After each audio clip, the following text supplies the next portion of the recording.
Je suis heureux de pouvoir vous accueillir ce soir pour cette première rencontre des ternes de l'année qui va vous permettre de rencontrer ou de redécouvrir Eugénie Bastier, journaliste du Figaro, Thérèse Argot, un certain nombre d'entre vous ont déjà rencontré, essayiste et sexologue, et le débat sera animé par Olivier Florent.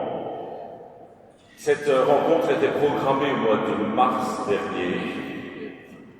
Les circonstances nous ont empêchés de la tenir et heureusement qu'elle se tient aujourd'hui parce que la semaine prochaine ça aurait été trop tard. Donc il faut entrer dans les créneaux qui sont les bons créneaux pour continuer à vivre et continuer à nous rencontrer.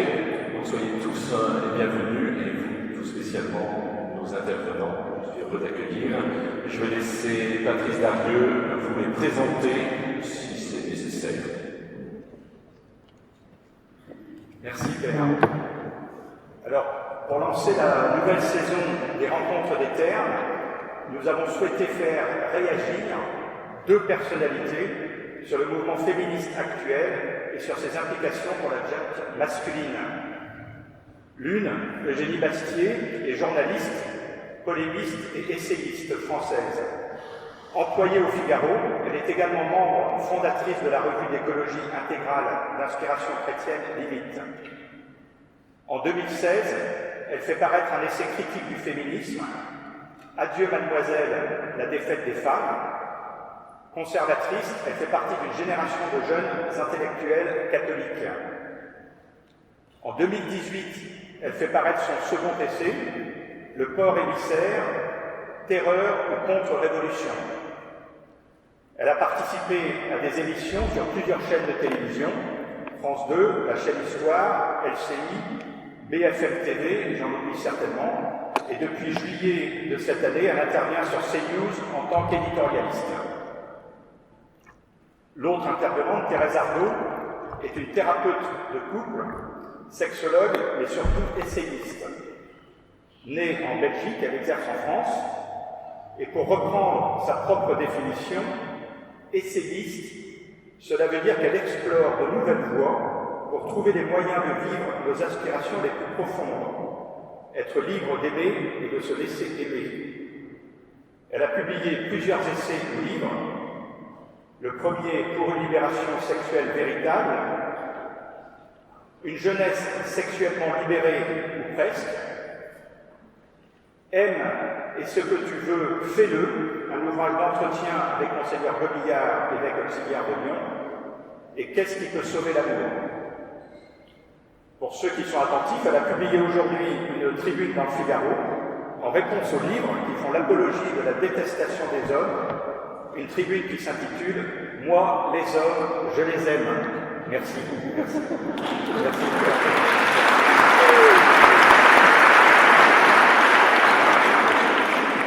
Le modérateur de la soirée est Olivier Florent.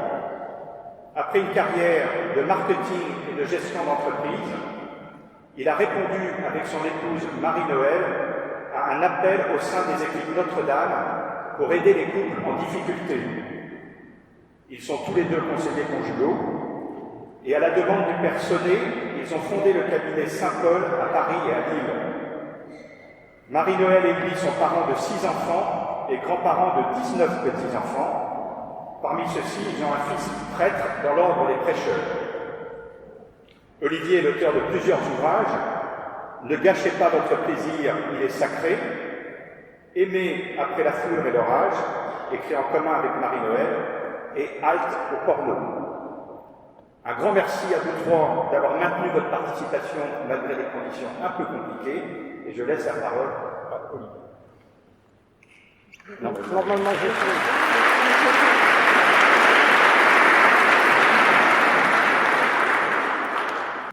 J'en profite pour vous dire que moi je suis très heureuse d'être là et de vous voir enfin après ces mois où on était tous derrière nos écrans. Donc c'est une joie pour moi et je sens Eugénie qui partage cette joie-là. Oui, et avant le reconfinement, c'est une espèce de petite parenthèse enchantée, nous allons profiter avant de retourner à nos moyens commencer peut-être par chacun d'entre nous dire un peu pourquoi on a accepté d'être là ce soir et quel est notre rapport au féminisme et comment on définirait d'ailleurs cette crise de la masculinité. Allez-y. Donc moi, je me suis intéressée il y a quelques années maintenant au féminisme. C'est parti de ma fréquentation à Sciences Po de groupes féministes assez radicaux qui m'ont interpellée dans la manière dont... et en fait, j'ai été frappée par le radicalisme, la radicalité de ces groupes féministes et j'ai voulu en savoir un peu plus sur d'où venait ce féminisme radical.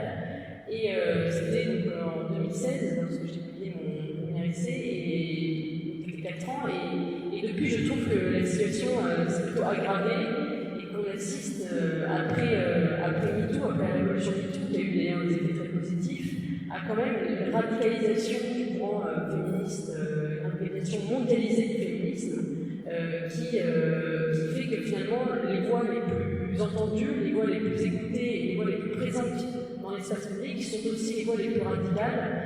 On en a eu un témoignage éclatant ces dernières semaines avec par exemple le livre d'Alice Coffin, Le génie lesbien, ou un autre livre qui s'appelle Moi les hommes je les déteste, où ces deux femmes féministes affichent ouvertement une vision très très radicale, séparatiste du féminisme, et elles confirment vraiment une haine des hommes et une volonté je cite une d'entre elles, de les éliminer, en tout cas de les contraindre et de revoir leur place dans la société. Et je trouve ça simple, je trouve que voilà, on est dans une société très clivée où les discours les plus radicaux sont de plus en plus présents, notamment via les réseaux sociaux, et ça touche aussi le féminisme. Et je trouve ça assez inquiétant, et c'est pour ça d'ailleurs que j'ai accepté cette conférence. Et au départ, on se demandait un peu quel thème chercher, et c'est vrai que j'ai donné beaucoup de conférences sur le féminisme, et j'ai proposé d'ajouter ce thème de la crise de la masculinité, parce que je pense qu'aujourd'hui c'est un thème prégnant, c'est-à-dire que le féminisme est en train de provoquer chez les hommes une crise de la masculinité, dont on va reparler, de quelles sont, comment elle se manifeste. Je trouve que les deux thèmes sont aujourd'hui très liés, et d'ailleurs c'est peut-être le phénomène contemporain aujourd'hui, c'est peut-être moins le féminisme que cette crise de la masculinité. On va sans en parler. Si. Je me permets une petite parenthèse parce qu'on l'a pas dit en introduction. Je vous ai dit que moi j'étais extrêmement heureuse de vous rencontrer ce soir en vrai. Et aussi, du coup, on est là pour vous rencontrer. Ça s'appelle d'ailleurs des rencontres, des termes. Donc ce qu'on souhaite tous les trois, c'est que vous puissiez, pendant la soirée, quand vous le sentez, quand vous le souhaitez, écrire peut-être des questions que vous avez, des remarques, des critiques, les laisser sur un papier et nous, elles vont être amenées au fur et à mesure. C'est difficile de laisser juste le micro circuler, mais par ce biais-là, on veut vraiment vous montrer que c'est ça qui nous intéresse ce soir, c'est dans la rencontre, dans l'échange. Alors, juste pour faire le lien avec ce que vient de dire Eugénie, c'est drôle quand même. On est en 2020 et toute la journée, j'ai reçu des centaines, voire bien plus de messages qui me disaient merci. Merci, merci, merci d'avoir écrit cet article. Et qui aurait cru qu'en 2020, en France, on reçoive un merci parce qu'on dit simplement, moi, les hommes, je les aime. C'est une expérience étrange qu'on est en train de vivre. Beaucoup de personnes m'ont dit, vous êtes courageuse, vous êtes tellement courageuse d'écrire ça que vous aimez les hommes. Et ça dit tellement de notre société et de la raison de cette conférence ce soir. Oui, moi les hommes, je les aime et je les aime tous. Alors je dis aussi au début de l'article que vraiment les hommes sont souvent déçus, malheureusement. Je viens pas du tout d'un milieu où j'aurais, eu une enfance merveilleuse avec des hommes absolument incroyables. Non, ils sont plutôt décevants d'ailleurs. Mais je les aime et je les aime quand même. Et voilà en tout cas ce cri d'amour qui me semblait nécessaire. Et j'ai soumis à Eugénie la semaine dernière, on a eu l'occasion de parler un peu de cette conférence, et puis juste après, je lui ai dit, Eugénie, tu as vu quand même les livres de Alice Coffin, Pauline Armange, est-ce que tu penses qu'il faut faire quelque chose? Puis Eugène m'a dit, bah oui, fais quelque chose. Et c'est vrai qu'à la suite de cet article, je me suis dit, de ces livres, est-ce que ça vaut la peine de redire l'amour qu'on ressent pour les hommes et qu'on ne veut pas se passer de leur présence, de leur regard, de leurs livres, de leur musique, de leur cinéma, on veut, mais surtout pas se passer de leur corps aussi, c'est important. On ne veut pas se passer d'eux et de le rappeler. Et en fait, ça semble nécessaire devant la force et l'ampleur que prend ce que Eugénie vient de décrire, ce féminisme que tu appelles radical. Concernant la crise de la masculinité, je voulais vous dire une autre chose, là, en introduction. Hier, j'avais en consultation un homme qui vient me voir parce qu'il est accro à toute une série de choses, et entre autres, accro au porno. Et il me dit là, il va falloir que vous m'aidiez. J'ai réussi à m'en sortir de la cigarette, de l'alcool, mais alors vous, il faut vraiment vous m'aidiez pour la pornographie. C'est une grande partie de mon travail, et on en reparlera. Et ce que je voulais vous dire, c'est que ce garçon, ce monsieur me dit, moi, en fait, ma mère, une femme donc, a toujours dit, les hommes, ce sont des obsédés. Les hommes, ils pensent qu'à ça. Et moi, enfant, je ressentais une colère au fond de moi. Et je lui dis, qu'est-ce que vous avez fait de cette colère? Eh bien, ce que je me suis dit, c'est que j'allais le devenir, et encore plus fort que ce que ma mère me disait. Pourquoi je vous raconte ça? Parce que tous les matins, comme la plupart des parents ici, j'emmène mes enfants, entre autres mon petit dernier qui a 8 ans, et j'emmène à l'école publique à côté de chez moi. Et tous les matins, on passe devant ces affiches qui sont dans tout Paris. Papa a tué maman. Maman a quitté, elle a quitté, il l'a tué. Vous connaissez ces affiches, vous les voyez comme moi. Et moi, je me pose une question et je vous pose la question. Comment est-ce que mon fils de 8 ans peut grandir dans cette société qui écrit, qui dit partout publiquement, les hommes sont des violeurs, les hommes sont des harceleurs, les hommes sont des meurtriers, et je n'invente rien, encore cette femme, Alice Coffin, qui a une place dans le débat médiatique actuel, l'écrit noir sur blanc dans son livre. Alors voilà, quand on parle de crise de la masculinité, c'est qu'on s'interroge sur le devenir un homme aujourd'hui. Et il y a une vraie problématique, à la fois pour nos vies personnelles, pour nos couples, pour nos vies de famille, pour nos rôles de parents, d'éducateurs.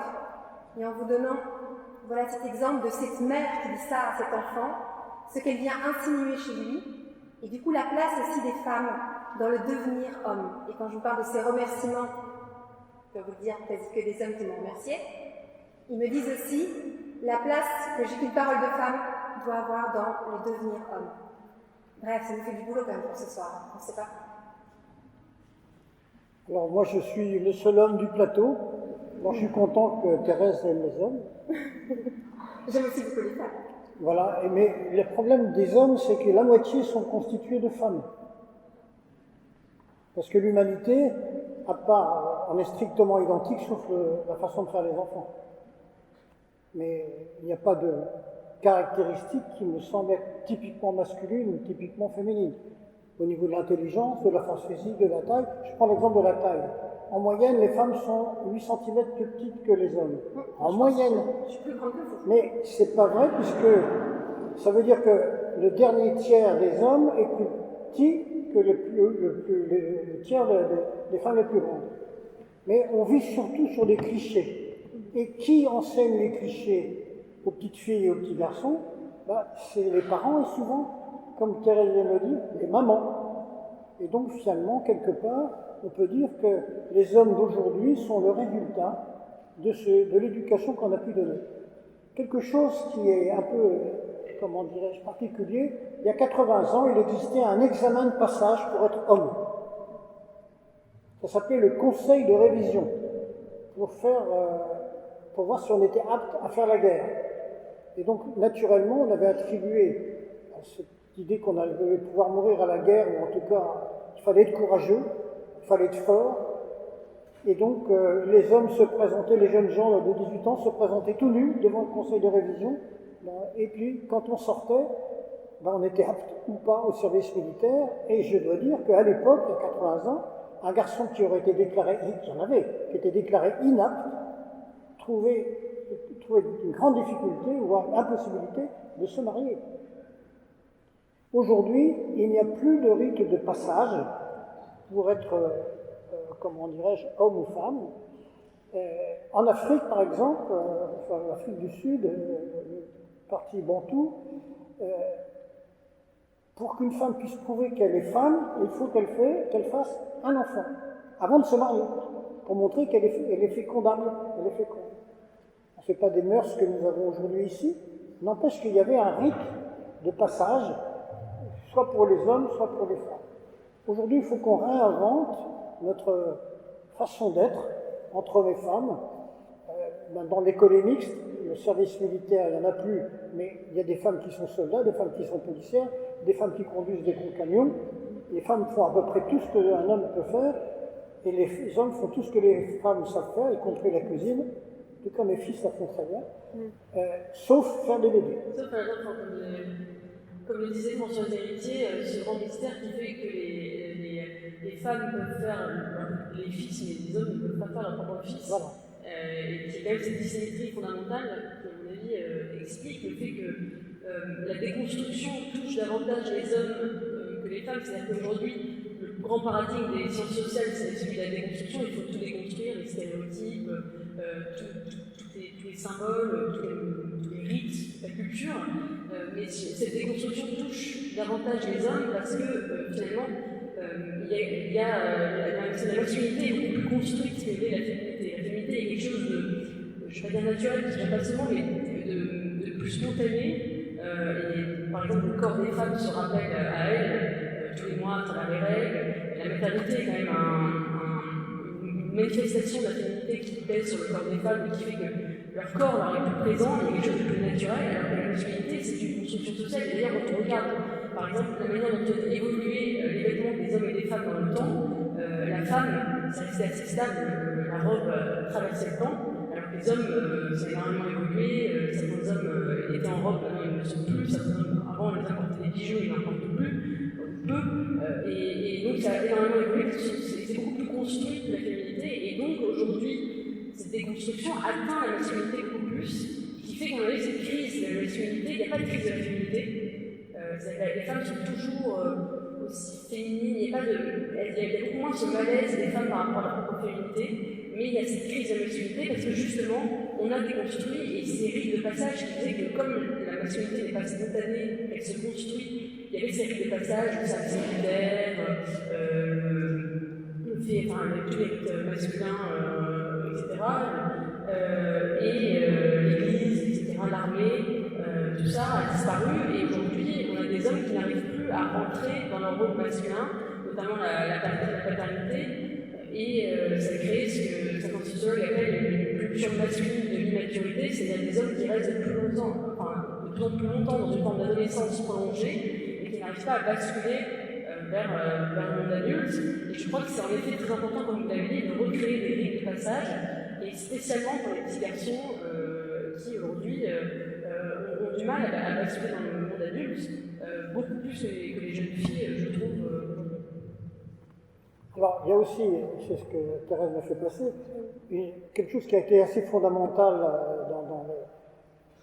les filles ont été amenées autorisées à entrer présenter les concours de grandes écoles que pour HEC par exemple en 1972. Et à partir du moment où on a accepté les filles à Polytechnique ou à HEC ou ailleurs, elles ont pris généralement les premières places.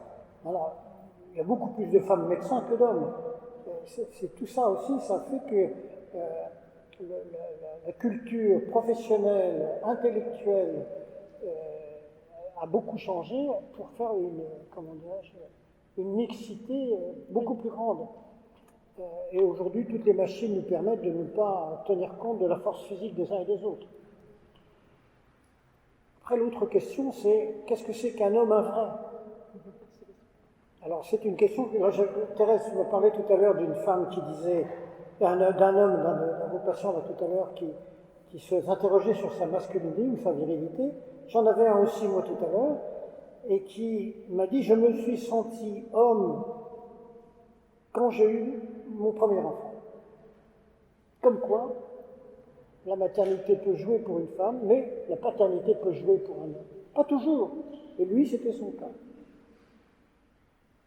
Il avait eu une sexualité relativement débridée avant, mais à un moment donné, avec l'une de ses compagnes, ils ont décidé de faire un enfant, qui est peut-être un peu vite, je crois, il m'a dit. Mais là, quand cet enfant est né, il s'est senti un homme. Autrement dit, quelque part, la dimension père ou mère compte dans la définition de l'homme et de la femme. Qu'est-ce que vous en pensez? Ouais. Je voudrais d'abord réagir à une chose concernant l'entrée des femmes dans des sphères qui autrefois étaient réservées aux hommes. D'abord, il faut savoir que cette entrée, elle a pu se faire. On leur a dit, vous pouvez venir, mais on n'a rien changé pour elles. C'est-à-dire qu'on a demandé aux femmes à s'adapter à un monde pensé pour les hommes, fait pour des hommes, avec aussi les réalités corporelles que tu viens de rappeler, Eugénie. Et donc, on doit, en tant que femme, s'adapter. Vous êtes libre, vous pouvez faire ce que vous voulez, mais à vous adapter à notre monde. Alors, l'adaptation, elle ne s'est pas faite comme ça. On sait très bien ce qui a permis aux femmes de s'adapter au monde masculin, au monde pensé pour les hommes. Eh bien, la contraception hormonale a joué un rôle fondamental. La contraception hormonale a permis de modifier le corps des femmes de l'intérieur, en modifiant justement l'aspect cyclique du corps féminin, qui conduit à période de règles, où souvent beaucoup de femmes se sentent plus fragiles, plus fatiguées, plus irritables, à des périodes fertiles où elles se sentent au contraire beaucoup plus en forme et beaucoup plus avec une belle énergie. On a supprimé cette variation-là hormonale pour les rendre, en fait, avec un rythme linéaire, constant, pas cyclique, et ça leur a permis d'être plus performantes au travail. Je me pose souvent cette question, puisque certains, peut-être ceux qui savent un peu et connaissent mes travaux, je parle beaucoup de la régulation naturelle des naissances, de l'observation du cycle, et cette alternative-là dont on parlera peut-être ou pas ce soir. Mais souvent, je me pose la question, est-ce que c'est compatible de respecter son corps féminin tout en travaillant, j'ai envie de dire, comme un homme? Et là, on a une vraie problématique au niveau féminisme et au niveau d'adaptation. Mais l'autre chose aussi que je voulais dire par rapport au fait que ces femmes se sont investies dans les sphères masculines et qu'elles excellent, comme vous dites, qu'elles réussissent bien, souvent qu'elles prennent les premières places, eh bien, depuis mon poste d'observation, ce que je peux vous dire, c'est que il y a des conséquences à la frustration que ressentent beaucoup d'hommes d'être parfois beaucoup plus challengés par les femmes, qui réussissent mieux, ils se sentent complexés. Eh bien, ils vont avoir un défouloir, un exutoire, offert gratuitement par notre société si généreuse, qui s'appelle la pornographie. Et la pornographie, vous savez, j'en parle tout le temps, mais je suis obligée de toujours en parler parce que c'est un vrai phénomène de société et que si personne s'y peut, je vais bien faire. Et parce que ça me semble vraiment important de comprendre que si la pornographie est consommée massivement par les hommes et les femmes, et surtout les hommes dans notre société, ce n'est pas aussi sans lien avec ce qu'on vient d'exprimer. Vous savez que la pornographie qui est consommée massivement, c'est celle qui est surtout dans des représentations de fantasmes où l'homme domine la femme, la soumet. Alors c'est très intéressant ça, d'aller voir comment est-ce qu'on va vivre par procuration quelque chose qu'on n'arrive pas à vivre dans la réalité. Le problème de la pornographie, c'est pas anecdotique. Si je vous en parle ce soir, il faut quand même que tout le monde, on ait tous à l'esprit de quoi est-ce qu'il s'agit. Il s'agit de 136 milliards de vidéos pornographiques visionnées par an dans le monde. 136 milliards, donc à peu près 30% du streaming, première recherche sur Internet, c'est colossal. Et je pense que c'est important aussi de le voir comme un lieu, un exutoire. Et ce que je veux aussi signaler après, je suis d'accord, mais les femmes aussi ont un exutoire. Parce que dans ce que vous venez d'expliquer, dans cette espèce de concurrence entre hommes et femmes, où les femmes ont pris souvent des postes à responsabilité, où elles font preuve de qualité autrefois attribuée à la virilité, Eh bien, vous savez, ce qui fait fantasmer les femmes dans notre société du monde occidental, libérer les femmes fortes, puissantes, eh bien, c'est des fantasmes où elles sont dominées. Et vous connaissez ce fameux 50 nuances de Grey, cette espèce de roman à l'eau de rose. Je ne veux franchement pas la peine d'être très intéressant. Mais toujours est-il que cette histoire, vendue à des millions et des millions et des millions d'exemplaires, c'est l'histoire d'une femme qui se fait dominer par un homme avec toutes sortes de pratiques qui, cette église m'empêche de vous raconter tout ça. Mais il s'agit quand même de flagellation, ça on peut dire ce mot, et donc c'est quand même intéressant, et bien sûr je le dis avec une pointe d'humour, mais en réalité c'est très intéressant de comprendre comment la sexualité et les fantasmes de nos contemporains viennent dire quelque chose de ce que vous venez d'exprimer, cette espèce de concurrence entre hommes et femmes, et quand même cette nouvelle place que prennent les femmes et qui instabilise beaucoup les hommes. Oui, et je vous avais posé une question très importante, qu'est-ce qu'un homme? Alors, c'est un vrai, évidemment. C'est une question qui est très compliquée, de répondre, et évidemment, il n'y a pas, moi j'en crois qu'il y a un éternel masculin comme un éternel féminin qui s'est figé une fois pour toujours en disant voilà, l'homme c'est la force, c'est la protection, et la femme c'est l'accueil, l'abandon et la vaisselle. Mais je pense que c'est construit, mais c'est pas parce que c'est construit qu'il faut le déconstruire. C'est là où je ne suis pas les déconstructeurs d'aujourd'hui, c'est-à-dire qu'ils passent du dévoilement de la construction à l'impératif de la déconstruction. Or, c'est pas parce que quelque chose est construit qu'elle n'est pas bonne. Or, je pense qu'en effet, en Occident, et en particulier en Europe, on a fondé un modèle masculin qui était très valable et même très beau, et je pense notamment à un imaginaire français autour de la galanterie, autour de la chevalerie, autour de la mixité des sexes, où justement le modèle de l'homme n'est pas la force brute, qui ne sait pas s'arrêter, mais au contraire la force qui s'incline devant la faiblesse et qui lui laisse une place, et qui laisse une place à l'autre, et qui laisse notamment à la femme le pouvoir d'exister. La galanterie, à ce titre, est l'antithèse du voile, puisque la galanterie c'est un voile jeté sur le désir des hommes, puisque c'est l'homme qui dit je ne vais pas exercer ma puissance et ma force, je vais le laisser passer, je vais laisser la femme exister.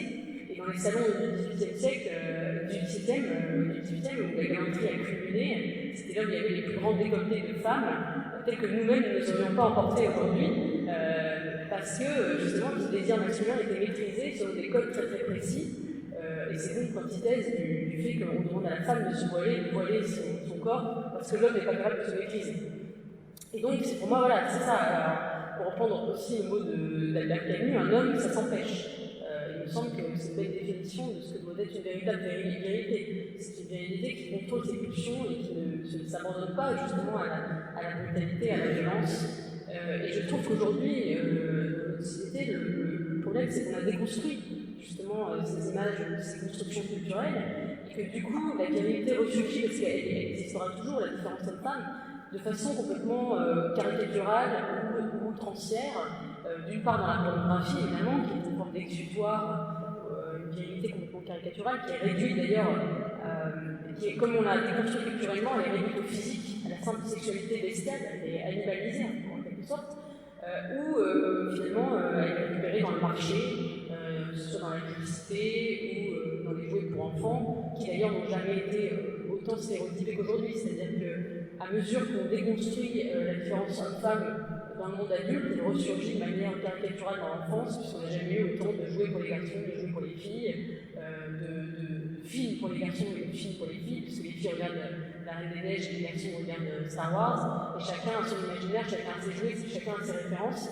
Il n'y a plus d'imaginaire commun, alors même que toute la journée on parle d'égalité et on abolit cette différence, on la gomme dans le monde adulte. C'est assez paradoxal. Comme si elle ressurgissait de façon. Comme si les parents aussi avaient besoin de se rassurer en injectant de la différence un peu archétypale et caricaturale dans leurs enfants, parce qu'ils sentaient justement que les frontières se brouillaient dans le monde adulte. Et donc, je pense qu'aujourd'hui, voilà, c'est un véritable problème, c'est qu'il y a un retour d'une masculinité complètement caricaturale. D'un côté, il y a une petite forme d'androgynie, c'est-à-dire qu'on dit que l'homme, ça ne veut plus rien dire, que l'homme et la femme, c'est la même chose, et de l'autre, cette masculinité caricaturale qui ressurgit dans la pornographie, dans le marketing ou dans une certaine forme de culture populaire dont sont friands de la jeunesse. Je pense au rap, par exemple, au rapport américain et français, où on a des paroles, par exemple, dans les clips de rap ou dans les chansons qui sont extrêmement, pour le coup, masculinistes, stérilistes, et qui traitent les femmes comme des objets absolus. Voilà, pareil, on est dans une église, donc je ne citerai pas les paroles en question, et je pense que voilà, tout l'enjeu, c'est d'arriver à reconstruire des modèles masculins qui ne soient pas caricaturaux, mais qui soient des vrais modèles auxquels les petits garçons puissent s'identifier, parce qu'encore une fois, je pense qu'aujourd'hui, c'est très difficile d'être un petit garçon dans le monde actuel. Voilà. D'ailleurs, je viens d'avoir un petit garçon il y a 2 mois et je me faisais la réflexion. En fait, est-ce qu'en 2020, il vaut mieux naître garçon que naître fille? Et je pense que pendant des millénaires, la réponse était évidemment il valait mieux d'être garçon. Et je pense qu'aujourd'hui, il vaut mieux d'être fille dans notre société parce que ça va être très compliqué pour un petit garçon de se faire une place dans la société. Alors que pour une fille, ce sera plus facile. Et moi, je vis déjà à mon échelle en tant que femme, je trouve qu'être une femme aujourd'hui vous octroie énormément d'avantages, ne serait-ce que parce qu'on vous invite plus à la télé, etc., parce qu'il y a des femmes partout. Et donc, je pense que ça va être très très compliqué et je pense qu'il faut réfléchir collectivement à retrouver des modèles et pour une place avec les petits garçons de 2020. Alors, je voudrais qu'on revienne un petit peu, Thérèse et Eugénie, sur la pornographie, parce que c'est un point important. Juste un détail qui ressemble effrayant. Ce problème est considéré comme des problèmes de santé publique en Corée du Sud, par exemple. C'est qu'on a toute une classe de jeunes gens, maintenant d'hommes, qui n'ont plus envie de faire l'amour avec les femmes et qui préfèrent se masturber en regardant du porno. Et le contact avec les femmes ne les intéresse même plus. C'est une société qui continue à vivre comme ça, c'est simple, elle ne se reproduit plus. Et donc il y a un vieillissement de la population et ainsi de suite. Alors, pour le boulot, ça va, on va remplacer par des robots, mais pour le reste. Ça, c'est une première chose. La deuxième chose, c'est, moi je suis confronté à la pornographie parce que 50% des gens qui viennent me voir au cabinet sont des gens qui sont accros au porno et qui me demandent de les tirer d'affaire de ce fléau, de cette drogue. Mais c'est vrai qu'il y a encore une dizaine d'années, les médecins, pour eux, l'addiction, c'était l'alcool ou l'héroïne, c'était pas la pornographie. La dépendance sexuelle n'était pas considérée comme une dépendance. Aujourd'hui, ça a changé, mais c'est tout neuf. Et donc, la société doit se préparer à côtoyer des gens qui sont... Alors, on était déjà très accro au tabac, on va essayer de se détacher du hashish et encore on ne sait pas le faire, mais la pornographie est un fléau aussi grave, parce qu'il touche même à la reproduction de l'espèce. Là, je voulais simplement le mentionner, et pour dire aussi qu'on peut sortir de la pornographie, mais il faut s'y prendre de façon, j'allais dire, professionnelle, comme on essaie de se débarrasser du tabac ou de l'héroïne, etc. C'est une vraie dépendance. Ensuite, je voulais dire, parce que par rapport à ce que vous parlez tout à l'heure d'un homme, un vrai, quels sont les modèles que l'on suit? Moi, je fais partie d'une religion dans laquelle l'homme modèle, c'était pas un gros castagneur, et même il était mort pendu sur une croix. Et il n'a pas les caractéristiques dans ce qu'on sait de sa vie du gros costaud. Mais sa caractéristique, c'est qu'il s'identifiait à la parole vraie. Quand je constate avec les jeunes gens qui viennent me voir encore cet après-midi, enfin, je dis des jeunes gens parce que je suis âgé, parce qu'ils ont quand même 40 ans, mais qu'est-ce qui fait un homme, mais c'est vrai aussi pour tous les hommes qui sont des femmes, c'est le rapport à sa parole. Nous sommes dans une société qui est bien organisée autour du mensonge, de l'exagération. J'ai commencé ma carrière dans le marketing, dans la lessive, donc j'étais en plein cœur de ce discours dont a parlé tout à l'heure Eugénie, la publicité. Ce qu'il faut savoir, c'est que le moteur même de la publicité, de la société de consommation, c'est le détournement de l'instinct sexuel vers l'achat de biens et de services. Donc c'est pour ça qu'on nous a montré, et qu'on continue de nous montrer, des femmes en petite tenue, et même maintenant aussi les hommes en petite tenue, pour nous vendre des mixeurs, de la salade, ou n'importe quoi. Et ça nous a touché le monde entier. Et j'ai remarqué que, par exemple, j'ai eu l'occasion de fréquenter beaucoup de jeunes gens musulmans dans les pays arabes. Pour eux, c'est un scandale. C'est un scandale parce qu'on salit l'homme. Mais nous, comme on vit dedans, on s'en rend même plus compte. Donc, qu'est-ce que c'est qu'un homme? C'est son rapport à sa parole. Et ça, comme je dis, ça touche tout autant les hommes que les femmes. Mais c'est tellement plus important. Alors, quels sont les modèles d'hommes que j'ai eus? Quelquefois, on a eu son papa, son oncle, et des fois, on n'en a pas. Il faut quand même se construire. Et donc, l'idée, c'est de se trouver ensemble, plusieurs hommes, des groupes, les femmes, c'est tout autant pour les femmes, qui vont réfléchir ensemble à ce qu'elles ont envie de devenir, envie d'être, envie de croître. Ça, c'est important à dire parce que on ne peut pas s'arrêter sur le constat de cette guéguerre qui existe réellement entre des milieux. Et je trouve que quand j'ai fait mes études de sexologie, enfin nous avons fait nos études avec Marie-Noël, on avait la moitié des gens qui faisaient les études avec nous étaient plutôt du genre homosexuel, lesbienne, LGBT. Il y avait même le président de LGBT qui était avec nous. Donc nous, on s'est présentés, on leur a dit, nous, on est mariés, on est fidèles, on a l'intention de le rester.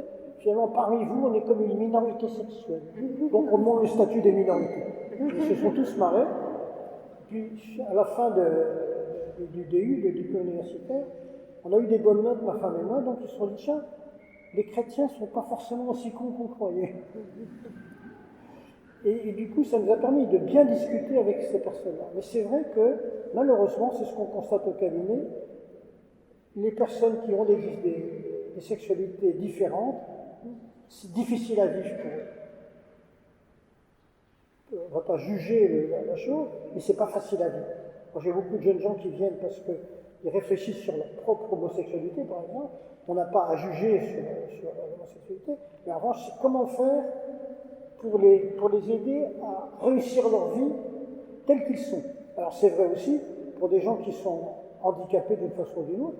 C'est quoi être un homme quand on est trisomique? C'est quoi être un homme quand on est sourd, aveugle? Il faut que nous dépassions dans nos définitions de l'homme vrai pour toucher toute l'humanité. Ce qu'on sait, c'est que, en tout cas, le fondateur de ma religion, lui, il s'intéressait aux petits, aux faibles et aux malades. J'ai remarqué que quand les gens ont leurs difficultés, quand ils viennent au cabinet, si je peux, et je le fais en général, les brancher sur une activité altruiste, eh bien tout de suite, ça leur permettait de reprendre pied dans la vie, même s'ils avaient des difficultés à être homme ou à être femme. Je voudrais éclairer justement les deux points que vous avez soulevés. La définition qui donnait Eugénie de être un homme, c'est... Ça retient? Ça retient? Ça s'empêche. Un homme, ça s'empêche. Et donc, par le rapport à la pulsion, et ce que vous dites, Olivier Florent, par rapport à la parole vraie. Voilà la raison, ou les raisons, pour lesquelles, depuis des années, j'alerte sur le problème de la pornographie. Si je voulais détruire ce qu'il y avait de masculin dans le monde, je ne ferais rien d'autre que ce qui est en train de se passer, biberonner dès l'enfance nos citoyens au porno. Parce que ça vient justement abîmer ces deux choses-là dont vous parlez. La pulsion, c'est facile à comprendre. À l'âge où on va apprendre à éduquer sa pulsion. Normalement, au début de l'adolescence, les pulsions reviennent. Et même pendant l'enfance aussi, les pulsions sont là. C'est l'âge où on éduque la pulsion. On apprend aussi à contenir, à se retenir. Il y a des lieux pour. Eh bien, la pornographie, disponible 24 heures sur 24, 7 jours sur 7, n'importe où, permet de décharger sa pulsion sexuelle. C'est-à-dire qu'on n'apprend pas aux enfants, aux adolescents d'aujourd'hui, à maîtriser cette pulsion sexuelle. Donc, ils arrivent à l'âge adulte avec une incapacité à se maîtriser. Alors, bien sûr, qu'il y a un problème majeur dans notre société, c'est toutes les violences faites aux femmes, les agressions sexuelles, et elles sont très nombreuses.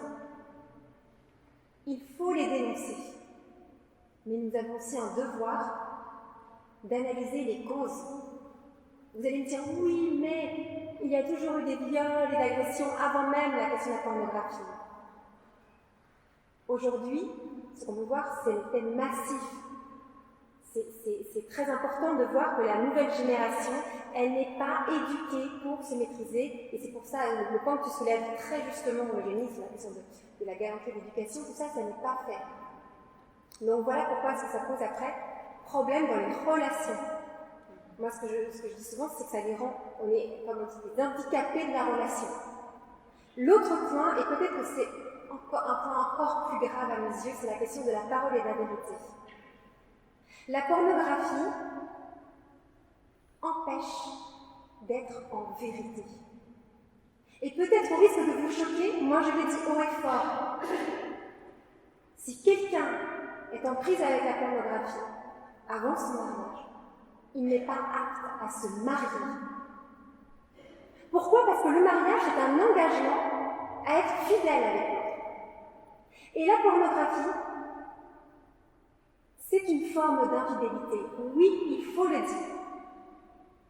Et donc, quelqu'un qui regarde la pornographie, le problème, c'est qu'il s'est habitué à transformer quelque chose qui au départ peut-être lui fait du mal, mais n'est pas bon, en quelque chose qui finalement n'est pas si grave ou qui lui fait du bien. Je m'explique.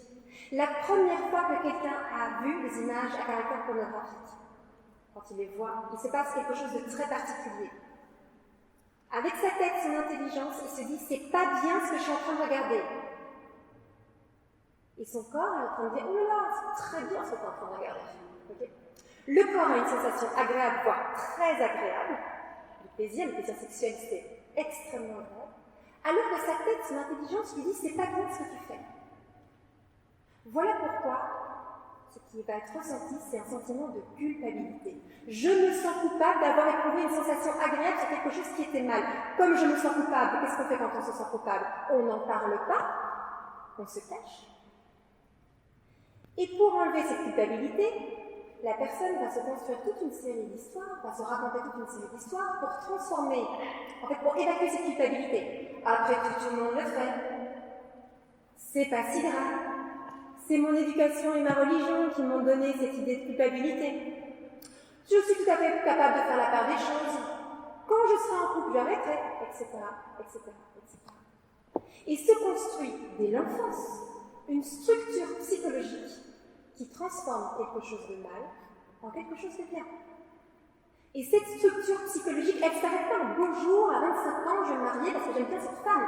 Elle reste si on ne travaille pas, si on ne la déconstruit pas, et si on ne remet pas les câbles, on ne câble pas tout ça.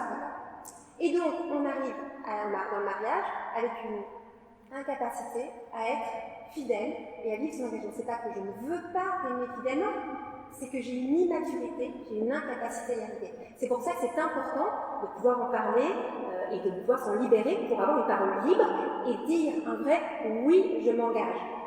Et voilà pourquoi ça me semble très important de parler de cette influence-là sur les hommes et sur la masculinité et la vérité, parce que ça vient justement la blesser. Ça vient blesser leurs paroles, on voit bien qu'on reste dans le mensonge, dans le cachet. Ça vient blesser leur capacité à pouvoir se retenir. Et ça vient du coup abîmer les relations entre les hommes et les femmes. Une dernière chose que je veux dire, il y a mille choses, mais pour rebondir sur ce que vous avez dit, Olivier Florent, par rapport à la Corée, justement dans mon dernier livre, il y a un bandeau un peu provoquant comme toujours, en disant en 2030, les couples cesseront de faire l'amour. Ou pas. Ce que je dis, c'est qu'en 2030, ils cesseront de faire l'amour parce que selon les statistiques, les prémices statistiques, si on ne change pas radicalement notre façon de concevoir la sexualité, si on ne change pas radicalement notre relation entre les hommes et les femmes, eh bien ce qu'on va observer, c'est que les couples cesseront d'avoir des relations sexuelles. Ils continueront à avoir une vie sexuelle, ils consommeront du sexe, comme on dit, pornographie, comme vous expliquez dans Jeanne, prostitution, etc., etc. Mais la sexualité vécue au sein d'un couple qui s'aime, c'est-à-dire faire l'amour, c'est-à-dire par cet acte-là augmenter l'amour entre deux personnes, eh bien, cessera. Et donc on a la disparition de la relation, finalement la sexualité était déshumanisée, et la relation entre hommes et femmes, jusqu'au point où on peut se dire, et d'ailleurs pour revenir au féminisme, les féministes radicales par l'Eugénie nous disent et nous invitent, nous les femmes, à nous passer du corps des hommes, et une apologie vraiment du lesbianisme, de vivre une sexualité entre femmes et de ne plus avoir besoin des hommes. Donc voilà un petit peu comment est-ce qu'on conduit à une perte. Moi finalement ce qui m'inquiète derrière tout ça, c'est la perte de la relation, la perte de l'altérité, et finalement derrière tout ça, la perte de l'amour de j'accepte l'autre avec tout ce qu'il est, toute sa différence, et j'y vois une opportunité de croissance. Oui, moi je vais revenir sur la question des violences sexuelles, parce que c'est quand même la question qui est au cœur du mouvement MeToo et de ses conséquences aujourd'hui. Moi, ce qui me pose problème dans cette dénonciation mondialisée des violences sexuelles, c'est finalement le fait qu'il n'y ait nulle part aucune hiérarchie entre ces violences, c'est que c'est une dénonciation d'une violence systémique, sans hiérarchie, sans degré, sans nuance, et en fait on a l'impression que tous les hommes sont coupables, et deux, il y a un continuum qui unit toutes les violences, ça va de la blague sexiste et graveleuse au viol pur et simple, en passant par l'écriture, la langue française qui serait violente à l'égard des femmes parce que le neutre est masculin, en allant jusqu'à la publicité. Enfin, tout est violence, tout est mis sur le plan d'une agression des femmes, et on parle de la fameuse culture du viol. Alors moi j'ai plusieurs problèmes avec ce mot, parce que déjà le terme culture me dérange, parce que je pense que c'est plutôt une forme de barbarie. C'est justement quand on a déconstruit la culture, qu'il n'y a plus de culture, que surgit le viol, que surgit l'agression, que surgit la bestialité, et qu'en effet le travail de civilisation c'est justement un travail culturel qui est là pour policer et réguler les pulsions et empêcher justement les viols. Et d'autre part, une fois qu'on a. Enfin, culture du viol, c'est complètement auto-référencé en fait. C'est-à-dire qu'on explique le viol par la culture du viol. C'est-à-dire qu'on dit les hommes violent, pourquoi? Parce qu'on les a éduqués à violer. Et pourquoi on les a éduqués à violer? Parce que ce sont des violeurs. Et c'est un système auto-référencé, on ne se pose jamais la question des causes. Comme tu disais très justement, quelles sont les causes de ces violences sexuelles? Et dès qu'on s'interroge sur la question des causes, on vous accuse de culpabiliser les femmes ou d'avoir un discours paternaliste ou de vouloir excuser les hommes, etc. Mais non, je pense qu'on s'interdit de donner des réponses concrètes aux violences sexuelles si on ne se pose pas la question des facteurs qui engendrent cette violence. Et puis on a cité, il y a peut-être la pornographie, mais il y en a plein d'autres. Il peut y avoir, parfois on sait que dans des milieux où les familles sont déstructurées, où il n'y a pas les familles sont instables, etc., il y a beaucoup plus de violence. Et donc, dans certains milieux issus de l'immigration, par exemple, il y a beaucoup plus de violence, et il y a une espèce de pulsion, il n'y a pas de référence paternelle, notamment pour canaliser ces pulsions. Donc, il y a plein de facteurs, il n'y en a pas un. Et justement, ce que je reproche aux féministes radicales, c'est de vouloir tout expliquer par une seule cause, ce grand fourre-tout qui est la culture du viol et le patriarcat. Une espèce d'entité. On donne un nom à une entité qui serait consciente et qui consciemment, fait de complot contre les femmes. Non, en fait, c'est une pluralité de facteurs. Et d'ailleurs, par exemple, il y a un facteur, par exemple, qui est aussi le facteur de l'alcool, par exemple. Laura Kipnis, qui est une essayiste américaine, a écrit un livre qui s'appelle Le sexe polémique sur la manière dont on parle des violences sexuelles sur les campus américains. Effectivement, tout ce mouvement contre le harcèlement sexuel sur les campus qui va très très loin, puisque les étudiants et les professeurs peuvent être virés du jour au lendemain sur une simple accusation, puisqu'on croit les femmes a priori, etc. Et on s'interdit de poser la question, et elle dit moi, en fréquentant les élèves, je me suis rendu compte de quelque chose, c'est que l'alcool jouait un rôle dans la multiplicité des agressions sexuelles sur les campus, c'est-à-dire que les femmes, les jeunes femmes notamment, se mettent à boire énormément d'alcool, elles font du binge drinking, comme on appelle. c'est qu'elles boivent énormément, elles veulent boire comme les hommes, justement, c'est un mimétisme, et elles tombent complètement ivres, et ensuite elles se font violer, etc. Et elle dit, en fait, cette question, il y a un véritable silence, on ne peut pas parler de cette question d'alcool.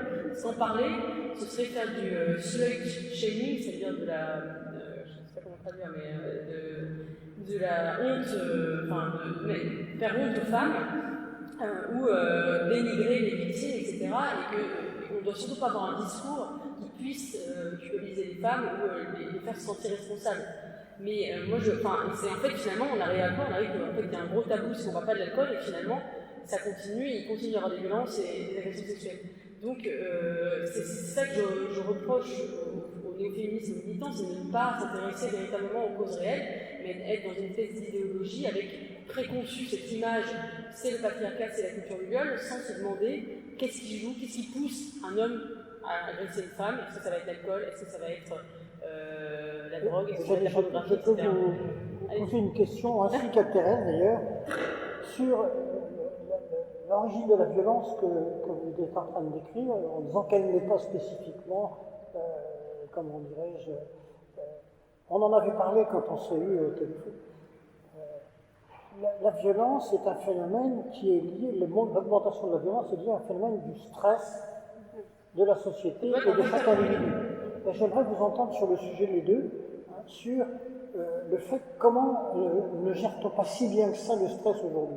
Petite anecdote, j'ai eu l'occasion, la Haute Autorité de Santé oblige les établissements de soins, publics ou privés, à organiser des formations pour leur personnel, médecins, sages-femmes, infirmières, à la bienveillance, plutôt ça s'appelle la lutte contre la maltraitance.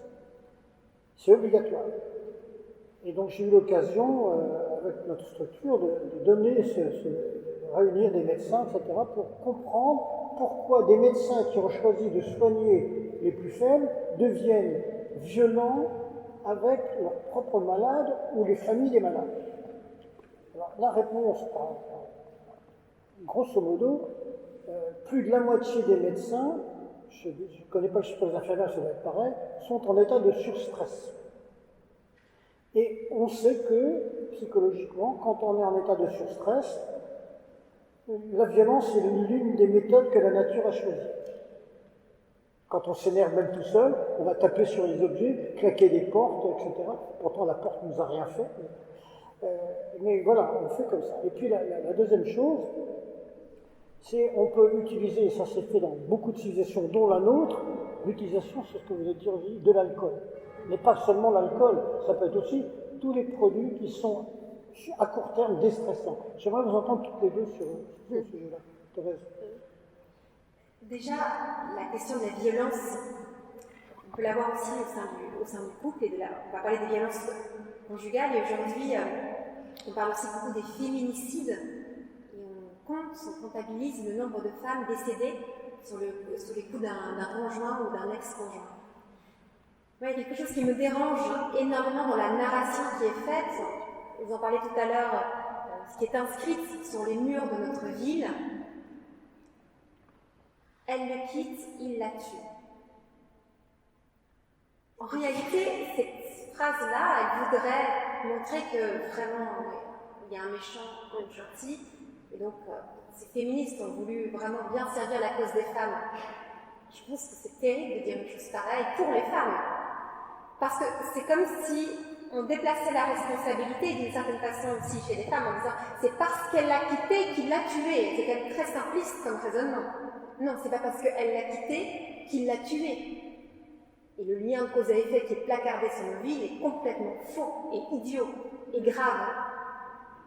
Ce qui s'est passé, c'est que elle l'a quitté. Ou elle a voulu le quitter. Elle l'a quitté. Et cette décision a engendré une émotion chez lui. Il s'est raconté une chose, une histoire, quand il a vu qu'elle partait, et en fonction de ce qu'il pense, il va ressentir une émotion. Peut-être de la colère, de la trahison, de l'abandon, du stress, de la peur.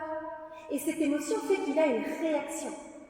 Et par exemple, la violence physique est une réaction à une émotion, par exemple, de peur, de stress, une émotion négative. Le problème est donc dans la gestion émotionnelle.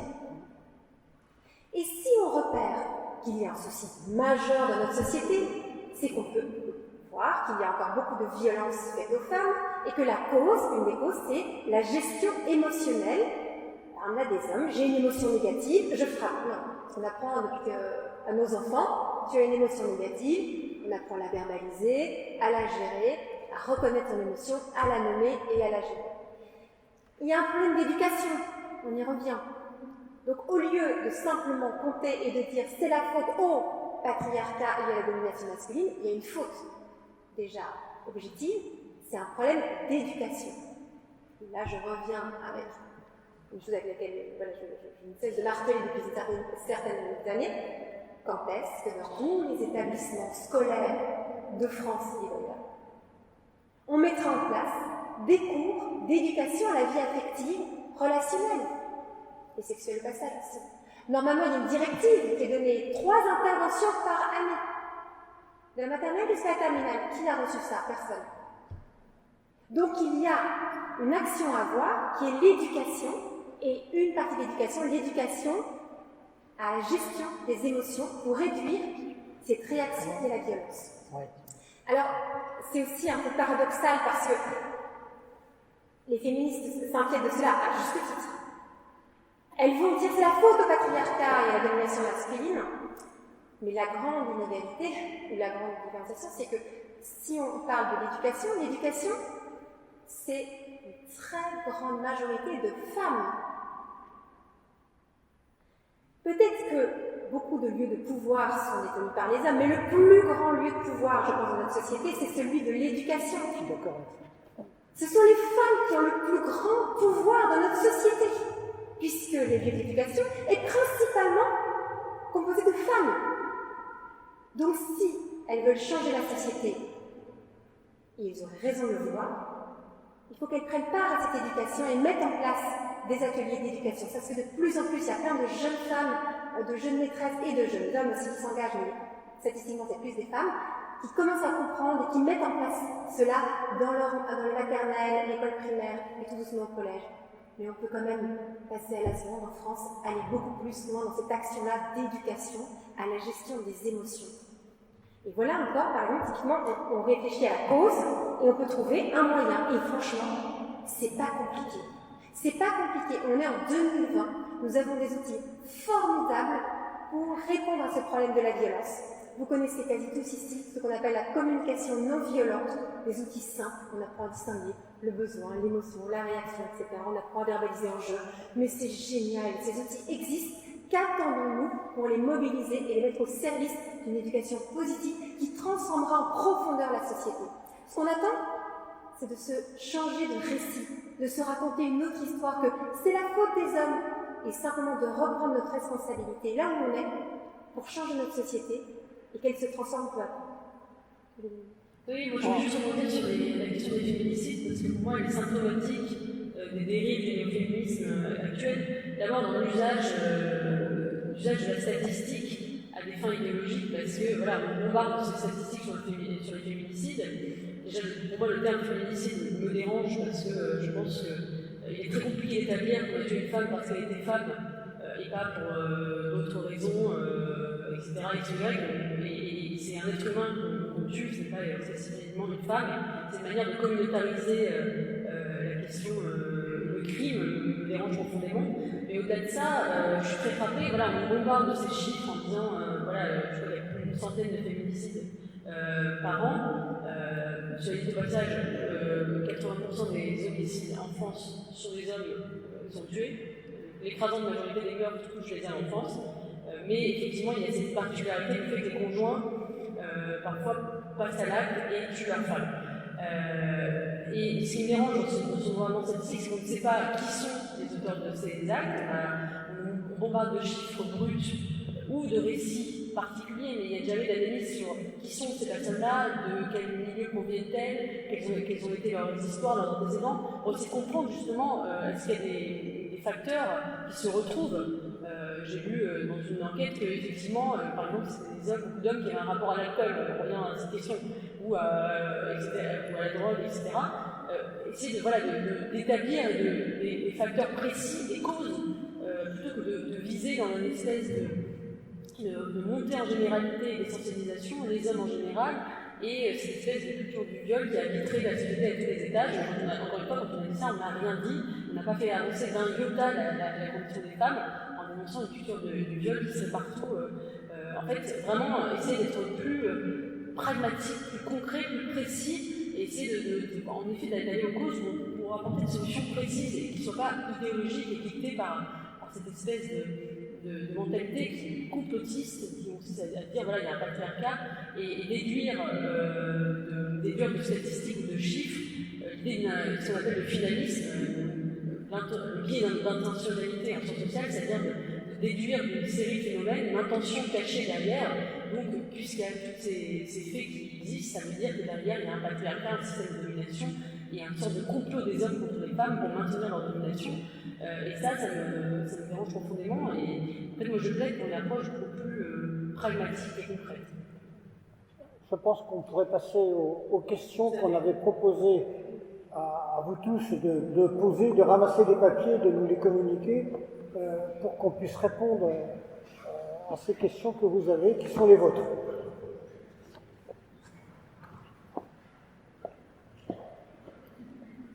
Est-ce que quelqu'un dans la salle passe pour prendre les papiers? Vous les faites remonter à nous?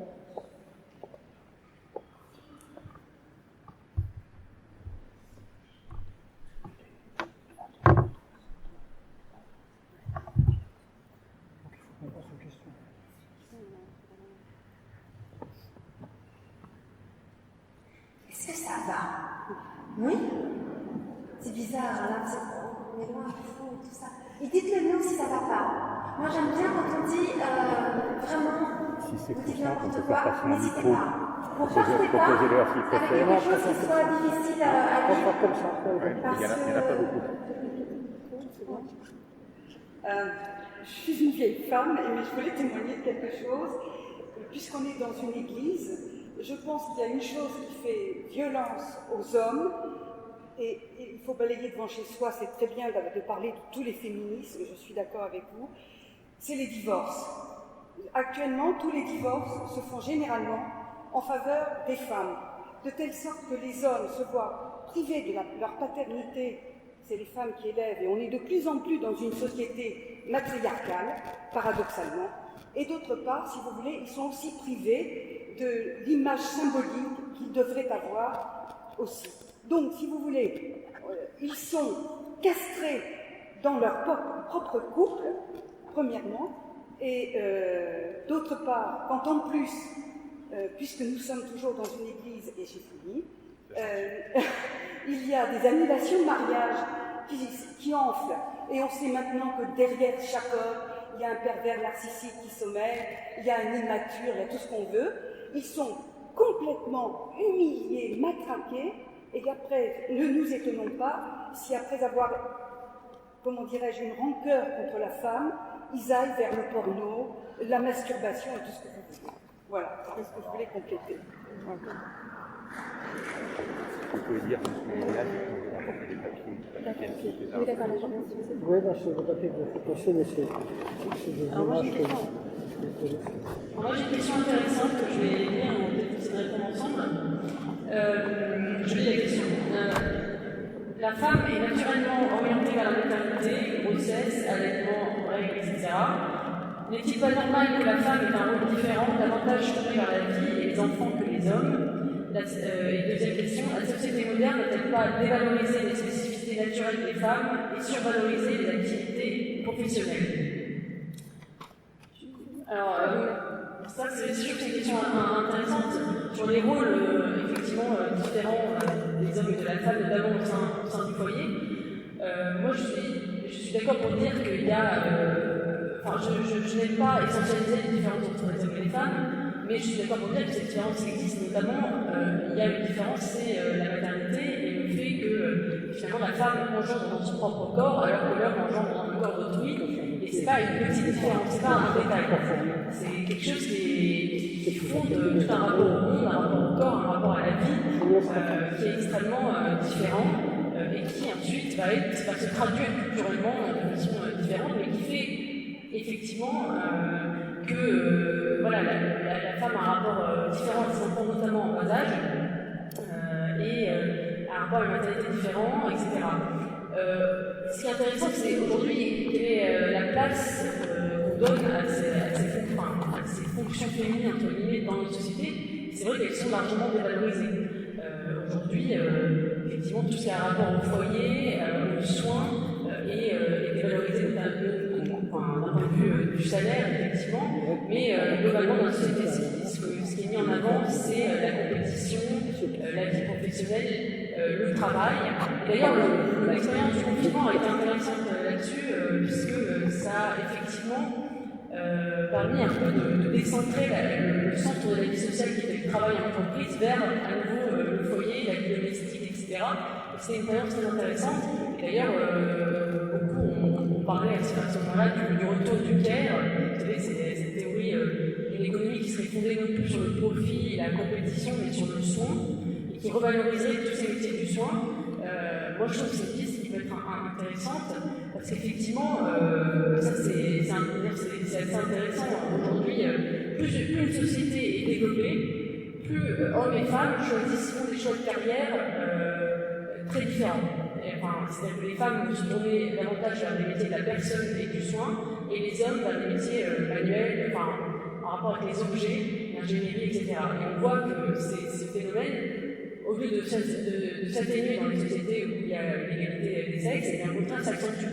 C'est finalement quand on donne vraiment le choix aux femmes et aux hommes de faire ce qu'ils veulent comme études, comme métier, et bien on se rend compte que les femmes vont se tourner vers les métiers de la personne et les hommes vers les métiers des objets. C'est très intéressant. Alors dans les pays en développement, par exemple, une femme aura intérêt à être ingénieure parce que ça va permettre de progresser beaucoup plus dans la société, d'avoir un métier qui est aujourd'hui plus masculin.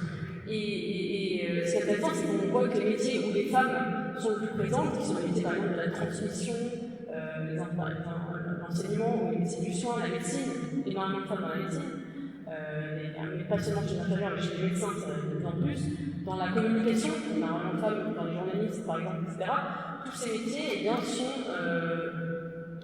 pas dévalorisés, mais en tout cas moins valorisés socialement que ne le sont les métiers occupés par les hommes. Et là, je pense qu'il y a une vraie réflexion à mener sur quels sens on peut donner et où est-ce qu'on veut mettre la valeur dans la société. Et je pense que les choses sont en train de changer d'ailleurs.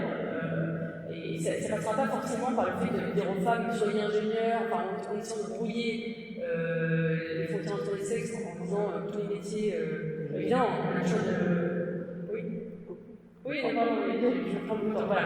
Mais ça veut dire que effectivement, je pense que les choses sont en train de changer et que si on peut avoir une économie plus tournée vers la féminité, c'est pas une mauvaise chose.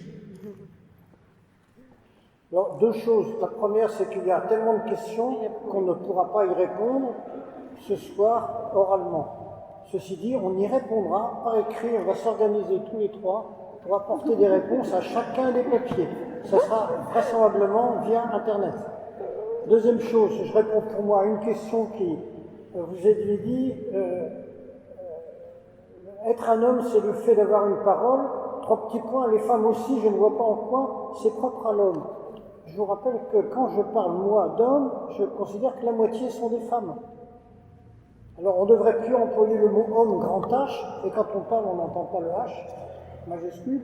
Donc, il faudrait parler seulement des humains. Alors, je parle pour être vraiment un homme ou une femme. J'ai commencé à parler comme ça, un homme ou une femme. Eh bien sûr, c'est la parole. Mais bien entendu, ça concerne exactement la même chose pour les femmes que pour les hommes, bien sûr. Alors, Thérèse. Une autre question sur mais brièvement, parce que affective. sinon on ne va pas s'en sortir. N'est-ce pas le rôle des parents de faire l'éducation affective, relationnelle et sexuelle des enfants? La réponse est évidemment oui. Les premiers éducateurs, ce sont les parents. Alors, se pose après une seconde question, c'est que les parents sont les premiers éducateurs, mais ne sont pas les seuls éducateurs. Je pense que c'est important quand on est parent de se dire qu'on va élever cet enfant à devenir un adulte libre et qu'on n'est pas seul. Quels sont les relais, quelles sont les autres personnes qui vont l'accompagner à devenir vraiment lui-même, à grandir en liberté, pour être capable de vivre la vie qu'il souhaite vivre. Et personne dit qu'il faudrait peut-être penser à une éducation affective destinée aux parents. Et voilà une bonne idée, parce que évidemment dans le monde des bisounours, on aurait des parents qui seraient très au clair avec tout ça, seraient des adultes libres, des adultes qui sont bien dans leur vie d'adultes, et donc dans ces cas-là, ils pourraient transmettre, ils vont jouer le rôle d'éducateur. C'est compliqué quand même tout ça. Je ne sais pas vous, mais moi je me galère bien quand même. Du coup, heureusement qu'il y a d'autres relais et que ce ne sont pas seulement, comme je disais, les parents, mais aussi au sein des établissements scolaires, ça me semble très important pour qu'on puisse toucher tous les enfants et pas seulement ceux qui auraient des parents qui auraient ce souci-là et qui prendraient aussi ce rôle. Quand on parle d'éducation affective, relationnelle ou sexuelle, ce qui serait intéressant, c'est d'amener dans une nouvelle perspective. Il ne s'agit pas seulement de donner une information sur la sexualité, il s'agit de vraiment offrir une éducation. Une éducation, vous le savez tous, ça prend du temps. Et donc, il faut revenir, et encore revenir avec il faut accompagner l'éducation. Et dans l'éducation affective, relationnelle ou sexuelle, ce qui est important, c'est qu'on n'est pas en train de vouloir fabriquer des femmes, fabriquer des hommes et reproduire des stéréotypes. Il me semble bien plus pertinent de le mettre dans une perspective globale, de devenir soi-même, de devenir une personne libre, c'est-à-dire de déployer toutes ces dimensions et de ne pas seulement vouloir reproduire un modèle qu'on viendrait nous appliquer. Et pour ça, eh bien, c'est ce qu'on appelle le développement personnel. Et aujourd'hui, de nouveau, on a des outils pour accompagner ce développement personnel qu'on pourrait mettre à profit dans les écoles, dans les collèges, dans les lycées. Donc pour moi, c'est l'histoire d'être un homme, être une femme, c'est pas vraiment ça la question, c'est de devenir pleinement soi-même, de savoir qui on est et de pouvoir assumer, accueillir tout ce qu'on est, toute la richesse qu'on a. Et comment est-ce qu'on se fait aussi en trouvant un sens à sa vie. On a parlé de la gestion des émotions, c'est des grandes questions existentielles dont on a besoin pour prendre ce rôle d'adulte, former des adultes. Moi, c'est ça que je veux dire. Former des adultes. Ouais. Alors, juste une petite chose là, l'homosexualité a été mise en parallèle avec le handicap, pouvez-vous expliquer? Non, mais pas l'homosexualité. La seule chose que je disais tout à l'heure, c'était la façon d'être homme va être aussi variée que possible. On est petit, on est grand, on est gros, tout en, je ne sais plus ce que j'avais lu comme liste, on est hétérosexuel, on est homosexuel. Notre vérité à nous. Je me souviens, j'ai été invité il y a quelques années dans une table ronde faite par LGBT, parce qu'il manquait d'un sexologue, ils m'ont téléphoné au dernier moment. Et je leur ai dit, moi j'aime bien classer les humains en cases, très strict. Je prévois 8 milliards de cases, une par personne. Voilà. C'est-à-dire de respecter la personne, chaque personne profondément. Ça fait partie de mon ADN, comme on dit maintenant. Parce que... Oui, alors moi j'ai une question très intéressante et très vaste. Peut-on dire que l'on est dans une société patriarcale? Sinon, pourquoi? Là, c'est la question, je vais essayer de répondre en 1 minute. Pour moi, la réponse est non, nous ne vivons pas dans une société patriarcale. Tout simplement parce que sur quoi repose le patriarcat? Il repose sur le fait que l'appropriation par les hommes de la procréation des femmes et la force physique. Pourquoi les hommes s'approprient la procréation? Parce que, comme je disais tout à l'heure, force de vérité, il est un mystère, les femmes font leurs filles, mais les hommes ne font pas leurs fils.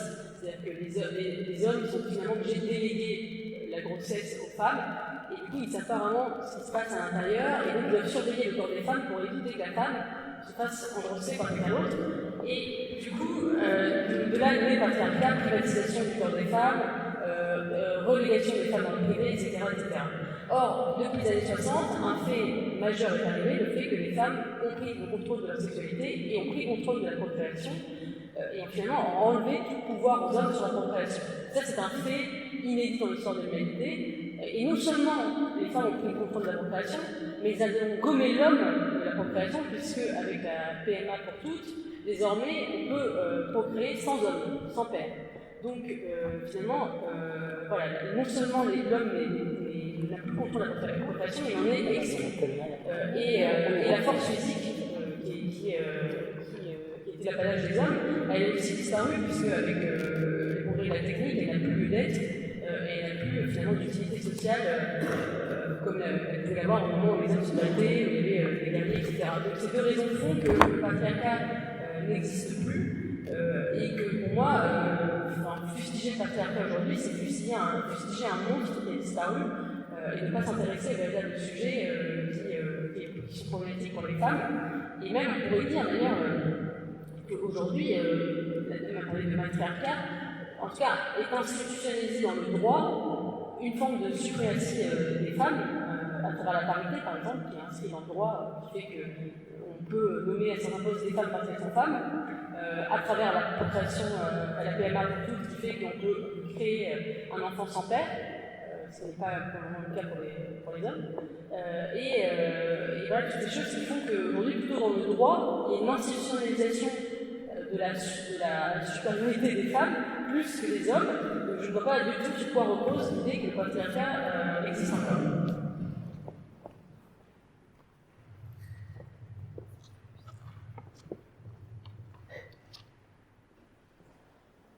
Ce que j'adore, c'est qu'on ouvre un peu une porte là ce soir, on parle de plein de sujets, et du coup vous avez plein de questions qui n'ont pas toujours un rapport avec le féminisme et la crise de la masculinité, mais qui sont trop importantes.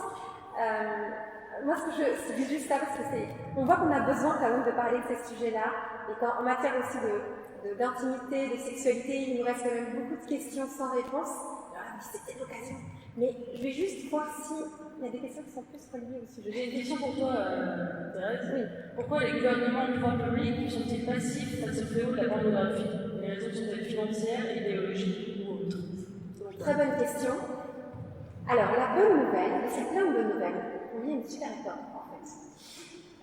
La bonne nouvelle, c'est qu'à force de dire et de redire et de redire, finalement, les gens attendent. Et Emmanuel Macron est quand même le premier président qui a parlé du problème de la pornographie chez les adolescents. Donc c'est quand même une bonne nouvelle, il comprend cela. Et il a demandé aussi que des restrictions soient faites. Il attend encore un petit peu l'application, mais déjà, il y a une prise de conscience. Il y a plusieurs députés en France qui, à la suite moi j'ai été plusieurs fois à l'Assemblée nationale parler de ce sujet-là, finalement, qui commencent à comprendre qu'il y a un enjeu de protection des mineurs, et qui sont en train de construire aussi des lois ou de penser comment protéger davantage les enfants. Donc, on va vers du mieux. Ça, c'est la bonne nouvelle. Pourquoi est-ce que c'est si lent et c'est si tardif? Pour plusieurs raisons.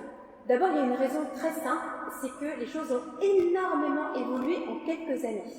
C'est-à-dire que les moyens de télécommunication modernes qui nous permettent d'avoir accès à Internet n'importe où, n'importe quand, c'est quand même très récent. Donc le temps que les adultes comprennent l'impact que ça a, ça prend déjà quelques années. Ensuite, le vrai problème, il est d'abord idéologique. C'est très gênant de dire que la pornographie pose problème dans une société autoproclamée libérée sexuellement. Ouais. Et puis, c'est très gênant de dénoncer le problème de la pornographie des mineurs quand soi-même on est consommateur. Je vais vous dire une chose, c'est là dans ces moments-là que je me dis dommage que ce soit enregistré, bon, on coupera. Et donc quand j'étais plusieurs fois à l'Assemblée nationale, je me souviens d'un député qui m'a dit « Si vous saviez, vous aurez tellement de travail ici !» J'adore, et à chaque fois on me dit, à chaque fois on me l'a fait. Vous aurez tellement de travail. Et bien c'est vrai que si les personnes qui sont censées nous protéger par une bonne gouvernance sont eux-mêmes en prise avec, par exemple, la pornographie, c'est très compliqué de dénoncer.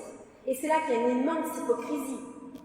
Parce que, depuis quelques années, enfin depuis peu, on est quand même assez tous d'accord pour dire qu'il y a un problème que les mineurs soient exposés à la pornographie. Quand j'ai commencé mon livre, Une jeunesse sexuellement libérée ou presque, j'ai fait la sortie sur Canal+, le grand journal. C'est trop chouette. Canal+, qui a ouvert à la question de la pornographie et d'aller chez eux dire en fait ça pose problème. Je trouvais ça génial de le faire chez eux. Et ils étaient d'accord, et ils m'écoutaient, et vraiment tout le monde m'a bien écouté, ça s'est vraiment bien passé. Maintenant, on est d'accord pour les mineurs, un petit peu plus compliqué pour les adultes. Pourtant, ça pose aussi problème chez les adultes dans la mesure où la pornographie, c'est de la prostitution filmée et que ça pose le problème de la prostitution, tout simplement, c'est-à-dire l'exploitation du corps d'autrui pour sa propre jouissance et avec une génération de profit, d'argent. Et donc, la question de la pornographie, c'est la question de la prostitution, en fait. C'est une autre forme de consommation de prostitution au travers de l'écran. Donc, tout ça pour dire qu'il y a une immense hypocrisie, et il faut savoir quand même que c'est intéressant de voir ça. En 2016, donc il y a 4 ans, quand je commence à alerter sur ces questions de pornographie, et j'ai évidemment des titres dans les Inrocks, Thérèse, en gros, la néo-puritaine. Donc je suis puritaine en France parce que je dis qu'il y a un problème que les enfants de 8 ans soient exposés à la pornographie. Ça, c'est la France. J'adore dire ça, je suis belge. Mais la paix, l'égalité et la liberté. Quelques années plus tard, je défie n'importe qui de débattre avec moi sur la pornographie, un débat télé ou tout ce que vous voulez, et je ne sais pas qui pourrait encore dire que ça ne pose pas de problème. Le dernier débat que j'ai fait en date, la dame de 70 ans, elle écrivait sur la vie sexuelle des Français, en 30 secondes c'était bâché. Qui peut dire encore aujourd'hui que ça ne pose pas de problème pour les mineurs? C'est intenable. Donc quand même les choses évoluent, et il y avait vraiment cette histoire d'idéologie, parce qu'en fait, il faut le dire, si la pornographie a pu exploser, c'est qu'elle avait un terrain favorable, et le terrain favorable, c'est celui de la libération sexuelle. C'est celui du jouissez sans entrave, placardé dessiné sur les murs, et finalement la pornographie a permis de réaliser cette espèce d'impératif de devoir jouir sans entrave. C'est la pornographie qui nous permet. Et quand je dis pornographie, sur Internet, avec ces sites disponibles en permanence, il n'y a plus d'entrave. En fait, l'entrave, c'était pas l'enfant, l'entrave, c'était l'autre. Et là, finalement, on évacue la dimension de la personne de l'autre, plus l'autre, et on a un accès direct à sa jouissance. Et donc, on arrive à ce même problème de déshumanisation, de la perte de la relation. Voilà pourquoi ça pose problème. Alors, Thérèse, juste une chose à propos de la difficulté pour les hommes politiques à combattre les excès de, justement, cette sexualité non maîtrisée, c'est qu'eux-mêmes sont souvent accros à une drogue qu'on n'a pas encore citée, mais que vous connaissez bien dans le livre que vous citez dans votre livre de Sébastien Boller, c'est que la recherche du pouvoir est une drogue, et que les gens qui sont tous drogués du pouvoir ont du mal à limiter les autres dans leur propre, comment dirais-je, Volonté de puissance. voilà. Ça c'est important parce que ce que dit le livre que je cite là, ça s'appelle Le bug humain.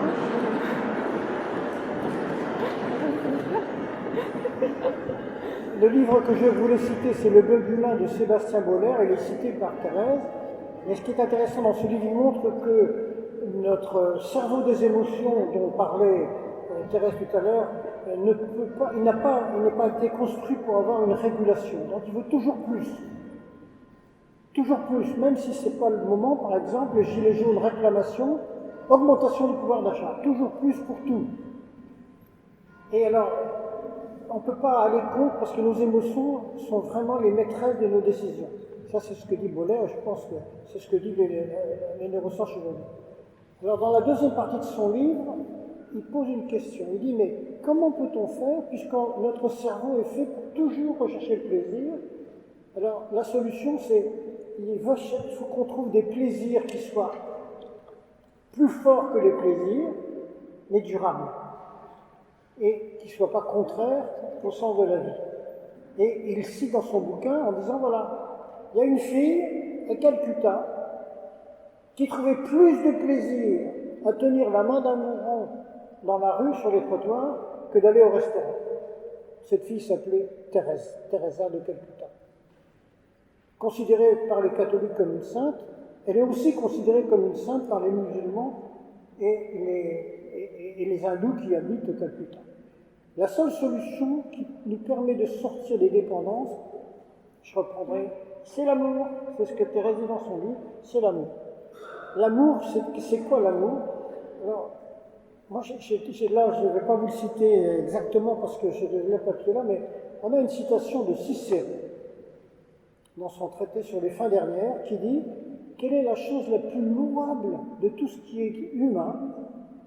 Et il dit « Ben voilà, c'est l'amour. » Alors il emploie le mot de caritas, hein, c'est l'amour d'autrui qui croît, qui commence à croître pour les parents vers leurs enfants, s'épanouit dans le mariage, puis gagne nos amis et tous nos alliés et toute l'humanité entière.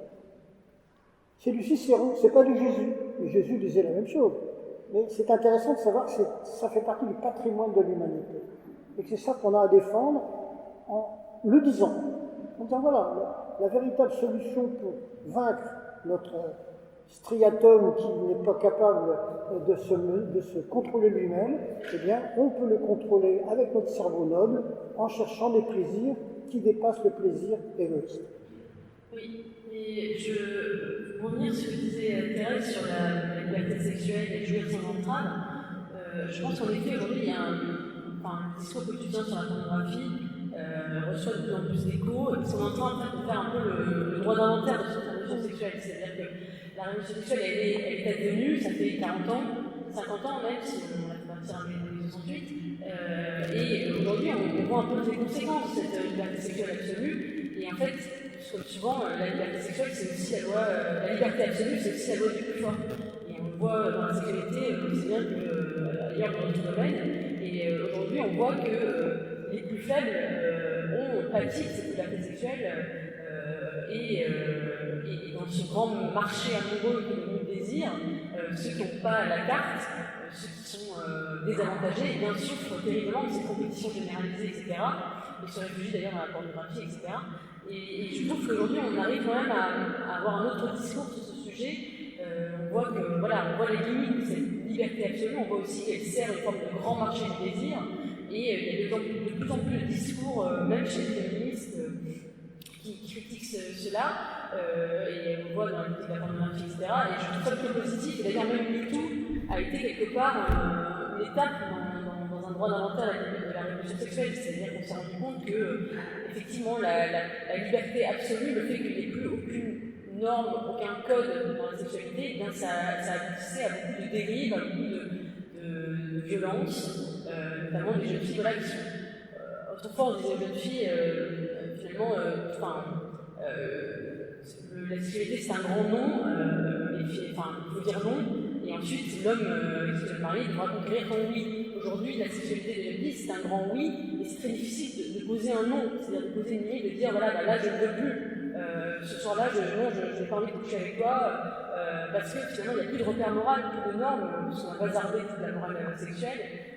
En disant que voilà, c'était révolu, etc. Donc aujourd'hui, au nom de quoi une jeune fille peut dire non à un homme au nom de quelle morale, au nom de quel impératif, puisque tout est autorisé, la liberté est sacralisée, etc. Mais en fait, cette liberté sacralisée aboutit finalement à une perte d'autonomie. Et les femmes ne savent plus dire non. Et je crois qu'aujourd'hui, on se rend compte un peu de dérive d'une espèce d'anarchie de liberté sexuelle absolue. Effectivement, le but n'est pas forcément de revenir en arrière et de retrouver la société d'antan, mais en tout cas de poser des nouveaux repères, des nouvelles normes, parce qu'effectivement on se rend compte que voilà, sans la liberté absolue conduit encore une fois à la loi du plus fort. Juste une chose pour terminer, il y a quand même des femmes qui ne savent dire non encore. J'en ai rencontré plein. Justement par rapport à ça.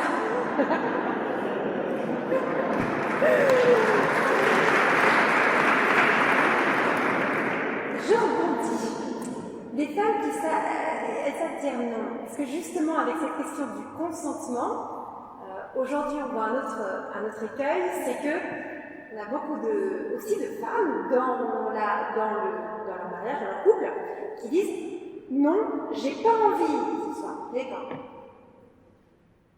Votre homme vient vous montrer délicatement ou pas que lui a une envie et de se dire non, j'ai pas envie et je le pose en main. Je vais quand même pas me forcer si j'en ai pas envie.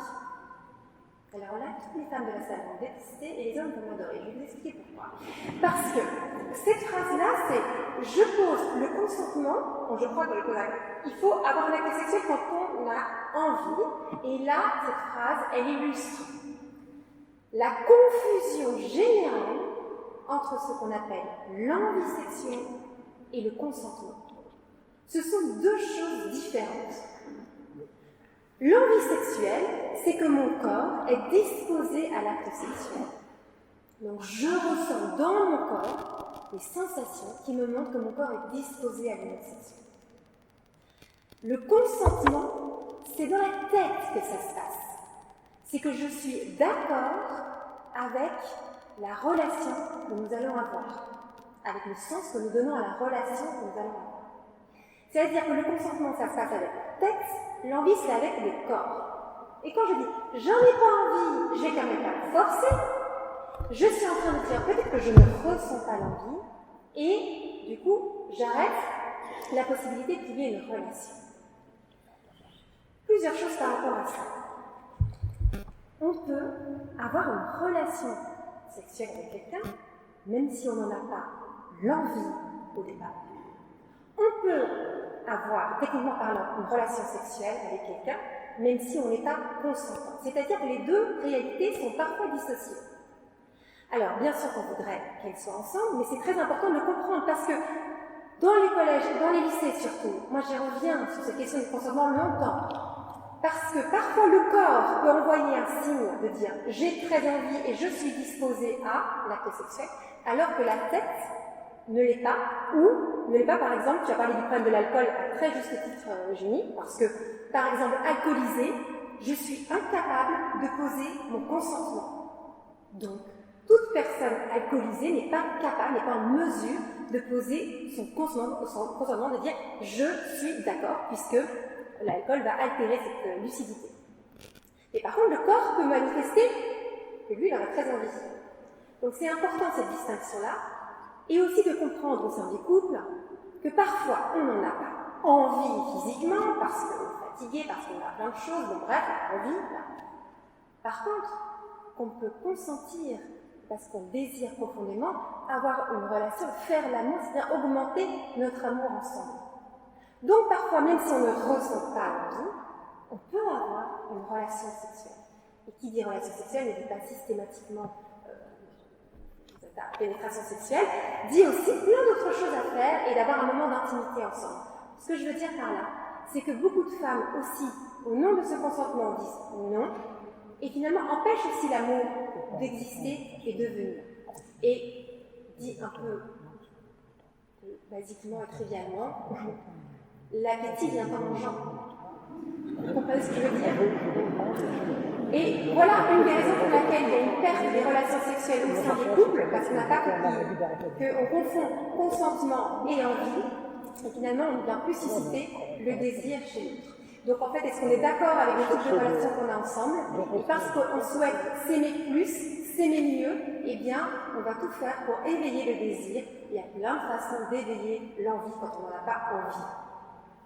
Il faut avoir un peu d'imagination et de créativité, et nous sommes capables d'avoir de l'imagination et de créativité. On peut revenir par ça bien. On a encore 20 minutes.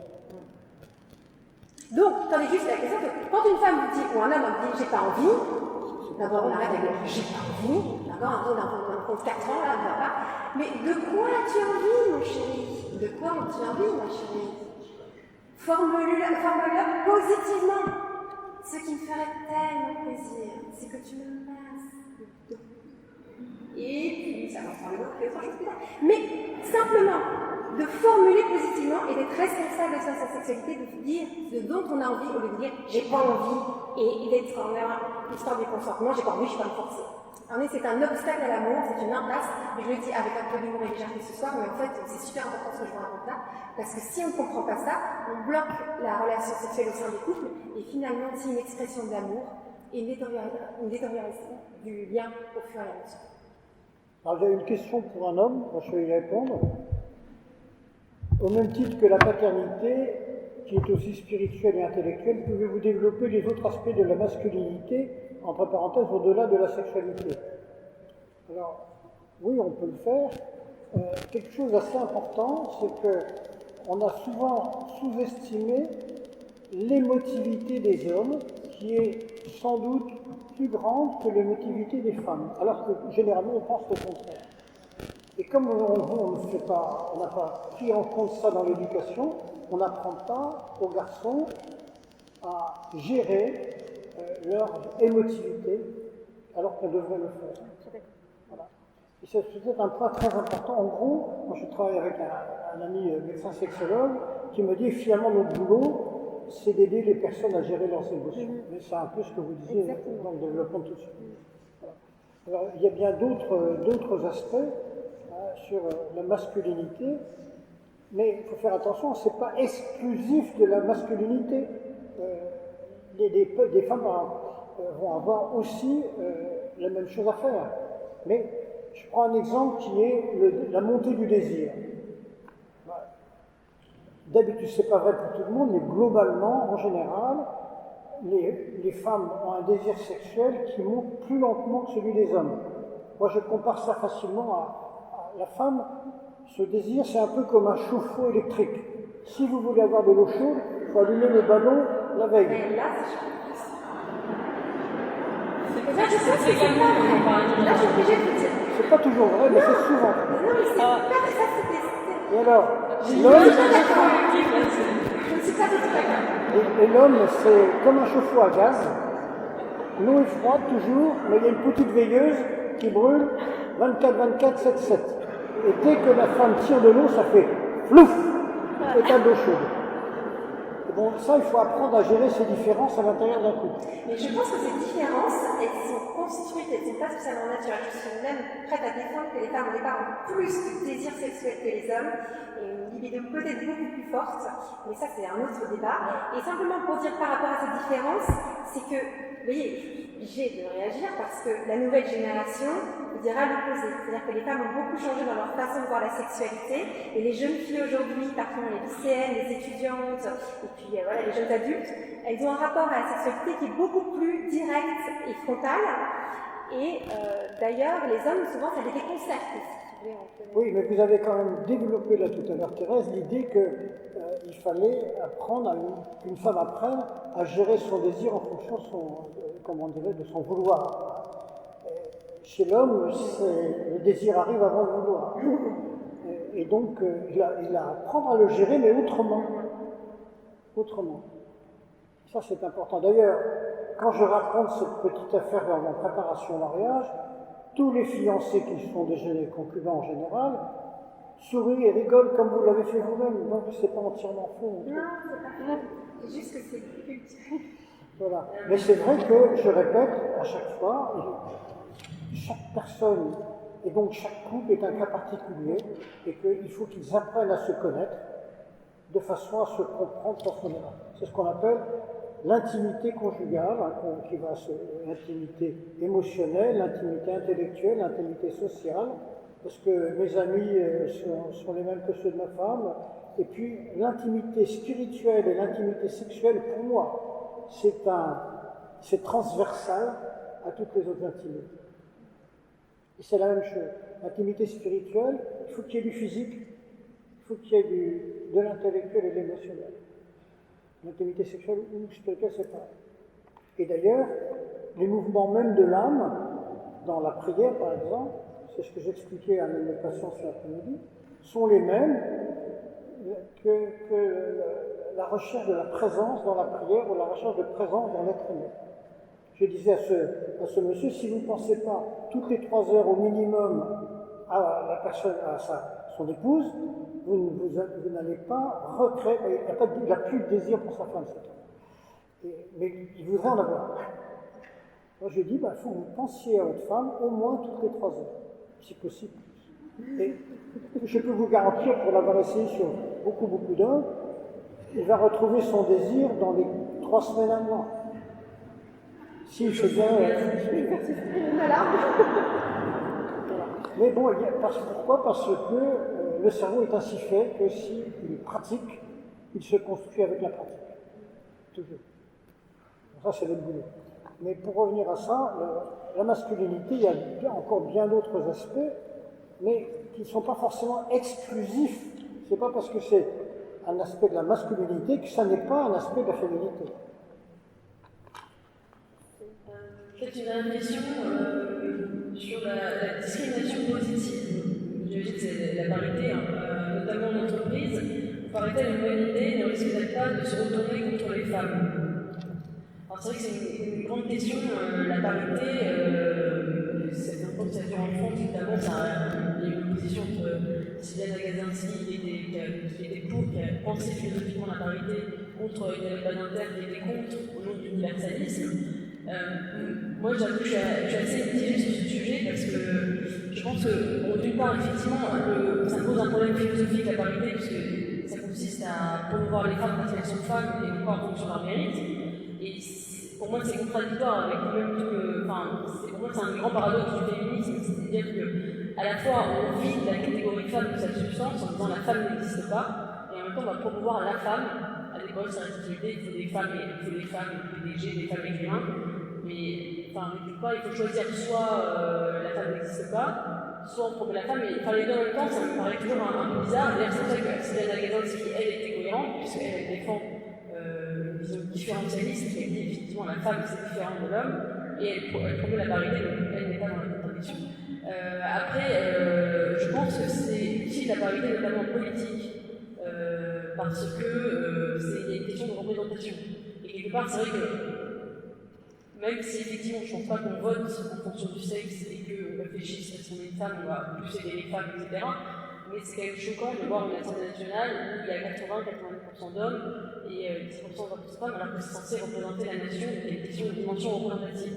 Ça me gêne un peu plus dans l'entreprise, ça me gêne aussi beaucoup d'un point de vue médiatique, parce que ça prend des proportions aujourd'hui complètement délirantes, c'est-à-dire on doit mettre du 50-50 partout, on ne doit plus, maintenant on doit faire des plateaux de télé au trébucher, c'est-à-dire qu'il faut qu'il y ait une femme, un homosexuel, une personne de minorité, etc., pour pouvoir discuter, sinon le débat n'a plus de valeur, et je trouve que ça participe d'une politique identitaire aujourd'hui qui consiste à indexer les opinions des gens sur leur sexe, leur genre, leur identité ethnique, etc., comme si on ne pouvait pas s'extraire justement de ces conditions-là.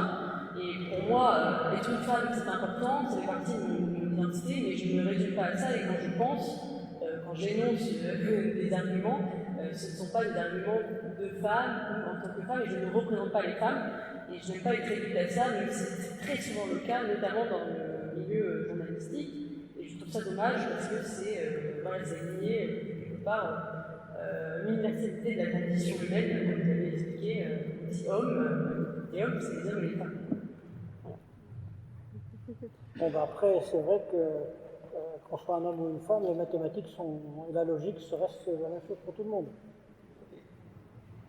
Encore une question, quelle piste pour que les hommes résistent à la pensée unique, radicale, néo-féministe, qui divise les relations hommes-femmes, qui déconstruisent la masculinité, qui pavent le chemin vers la confusion d'identité sexuelle et le gender. Alors, j'ai commis un document sur le gender il y a une dizaine d'années pour expliquer comment c'est né cette affaire de gender, et il faut bien ne pas confondre entre les théories du gender et ce qu'on appelle en anglais la French Theory du gender. Le gender, c'est quelque chose de tout à fait louable, qui va justement dépeindre la partie sociale de la masculinité et de la féminité, et qui varie au cours du temps, etc. Je prends un exemple qui est historique. Aux États-Unis, on a envoyé faire la guerre de la Deuxième Guerre mondiale avec les Japonais et autres, aussi bien aux Noirs qu'aux Blancs qu'aux Indiens, qu'aux Esquimaux. Tout le monde était requis pour aller faire la guerre. On ne leur demandait pas quelles étaient leurs couleurs. Allez, hop. Et quand cette guerre-là s'est terminée, on s'est dit, mais finalement, qui sont ces peuples qui se sont battus pour la liberté de l'Amérique et qui sont différents? Et ils ont étudié les mœurs de ce qu'on appelle les peuples constituants, le peuple américain, les Afro-Américains, les gens qui étaient là avant eux, etc. On s'est rendu compte, par exemple, que chez les Esquimaux, il n'y a pas 2 sexes, mais 3 sexes. Il y a les hommes, les femmes et le 3e sexe. Et vous avez des enfants qui naissent chez les Esquimaux, 3e sexe. Alors pourquoi? Parce que dans leur religion, les âmes des hommes, après la mort, vont se réincarner chez les hommes, et les âmes des femmes chez les femmes. Oui, mais dans un village, les enfants qui naissent ne correspondent pas forcément exactement au genre des gens qui sont morts. Et donc ils ont inventé une variable d'ajustement qu'on appelle le troisième sexe, qui sont élevés à part, quoi, des filles qui vont être toute leur vie habillées en homme, donc petits garçons et puis plus tard en homme, et l'inverse. Donc on peut être homme ou femme. Alors ils ont l'astuce quand même, quand ces gens-là se marient, les troisième sexes se marient, de mettre quand même un troisième sexe qui est génétiquement homme avec un troisième sexe génétiquement femme. Mais n'empêche que dans leur civilisation, il y a trois. Alors on ne va pas appeler ça trois sexes, on a appelé ça trois genres.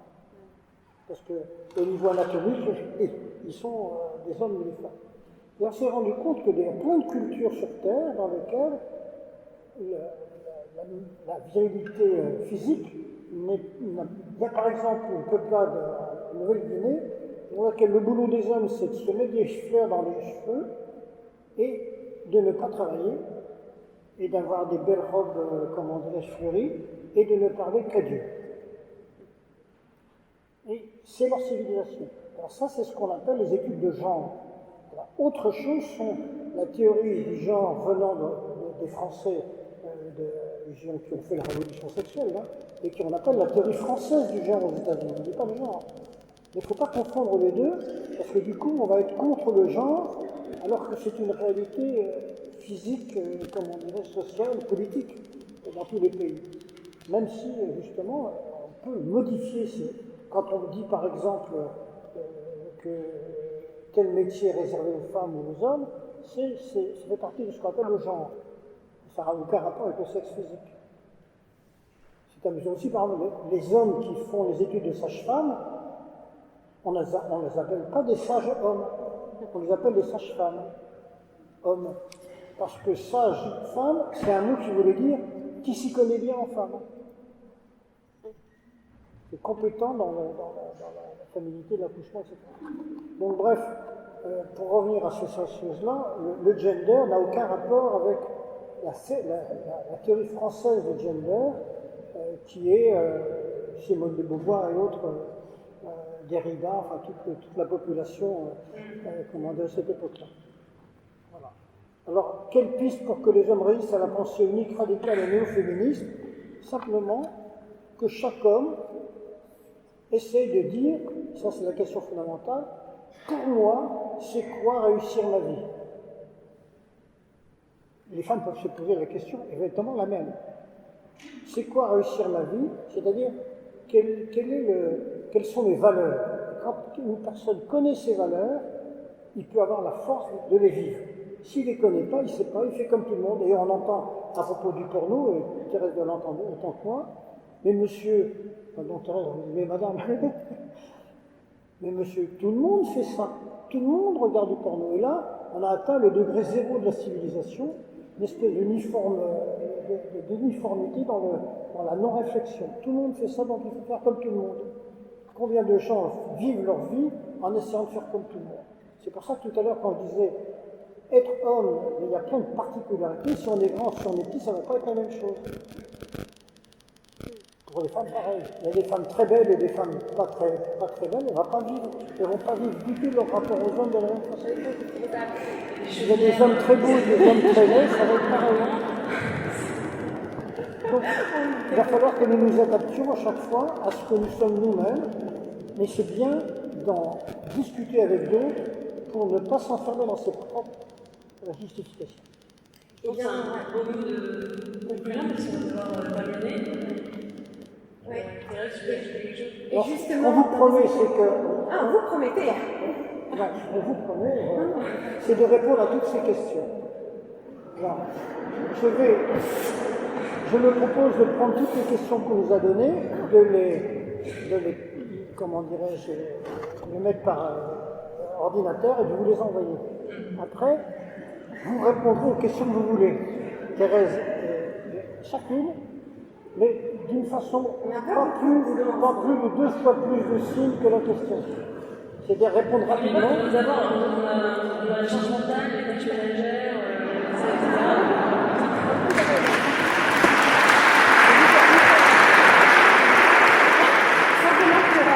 Pour terminer, je voudrais juste dire quelque chose et je voudrais que ce soit avec quoi vous partez aussi aussi ce soir, c'est que, en fait, nous vivons à une époque formidable. Et je vous invite à pouvoir ressentir et goûter à quel point nous vivons à une époque formidable. Formidable parce que, d'abord, regardons juste les faits. Nous sommes ce soir très nombreux dans une église à parler d'amour, à parler des relations entre les hommes et les femmes, à parler de sexualité, à parler aussi de ce qui se passe dans notre société, de crise, dans notre société, de pouvoir parler de ce féminisme. Nous avons une liberté de parole qui est formidable. Et soyons déjà heureux de cette invitation que vous avez donnée aussi ici à Saint-Ferdinand, de pouvoir parler, échanger sur ces sujets. Nous vivons à une époque formidable aussi, parce que oui, nous avons des défis, mais moi je suis convaincue que nous avons les moyens de résoudre les situations qui sont douloureuses à vivre aujourd'hui. Nous avons une connaissance de la psychologie, de la philosophie, de la sexualité, de la culture. On a des connaissances qu'on peut vraiment mettre à profit de nos aspirations profondes et d'arriver à résoudre cette situation, c'est vrai, conflictuelle en ce moment, qui est forte. Et donc, je voudrais simplement que vous puissiez repartir avec beaucoup d'espérance pour notre époque. Il n'y a aucune raison de désespérer aujourd'hui. Il n'y a aucune raison de désespérer. Et aujourd'hui, ce qu'on a vécu ce soir, on est la preuve. Donc vraiment repartez avec ça, et puis on continue pour aller vraiment vers plus de paix et d'amour dans la société. Merci à vous.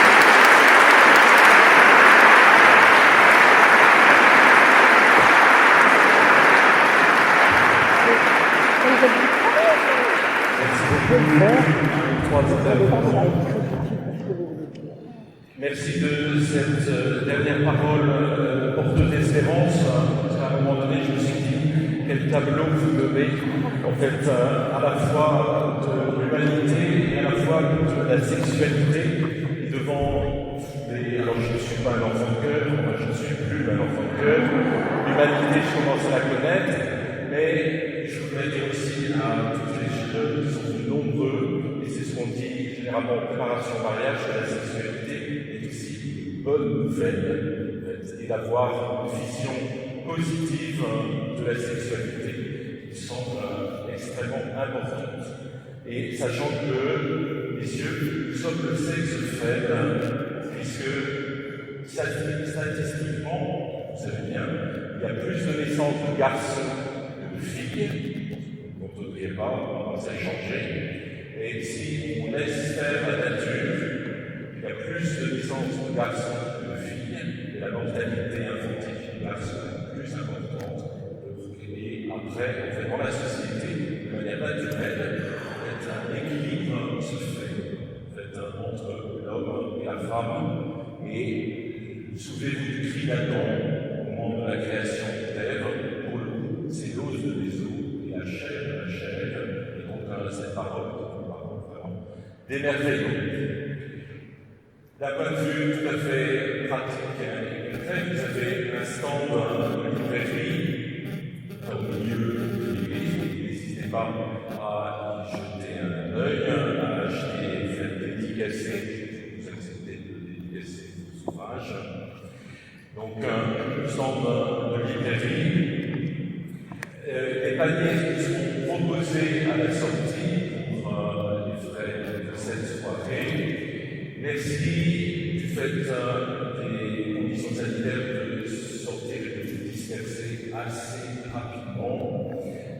À la sortie, on ne va pas rester sur le parvis, continuer vos discussions sur le chemin du retour. Et nous vous donnons rendez-vous, si, j'allais dire si Dieu le permet, et si les conditions sanitaires le permettent, le 18 novembre. Nous passons, je l'espère, Anthony Good pour un tout autre sujet qui est l'éloge de la contemplation. Donc avec notre invité Sylvain Tesson qui sera interrogé par Charles Darche, notre consoeur. Bon retour à tous.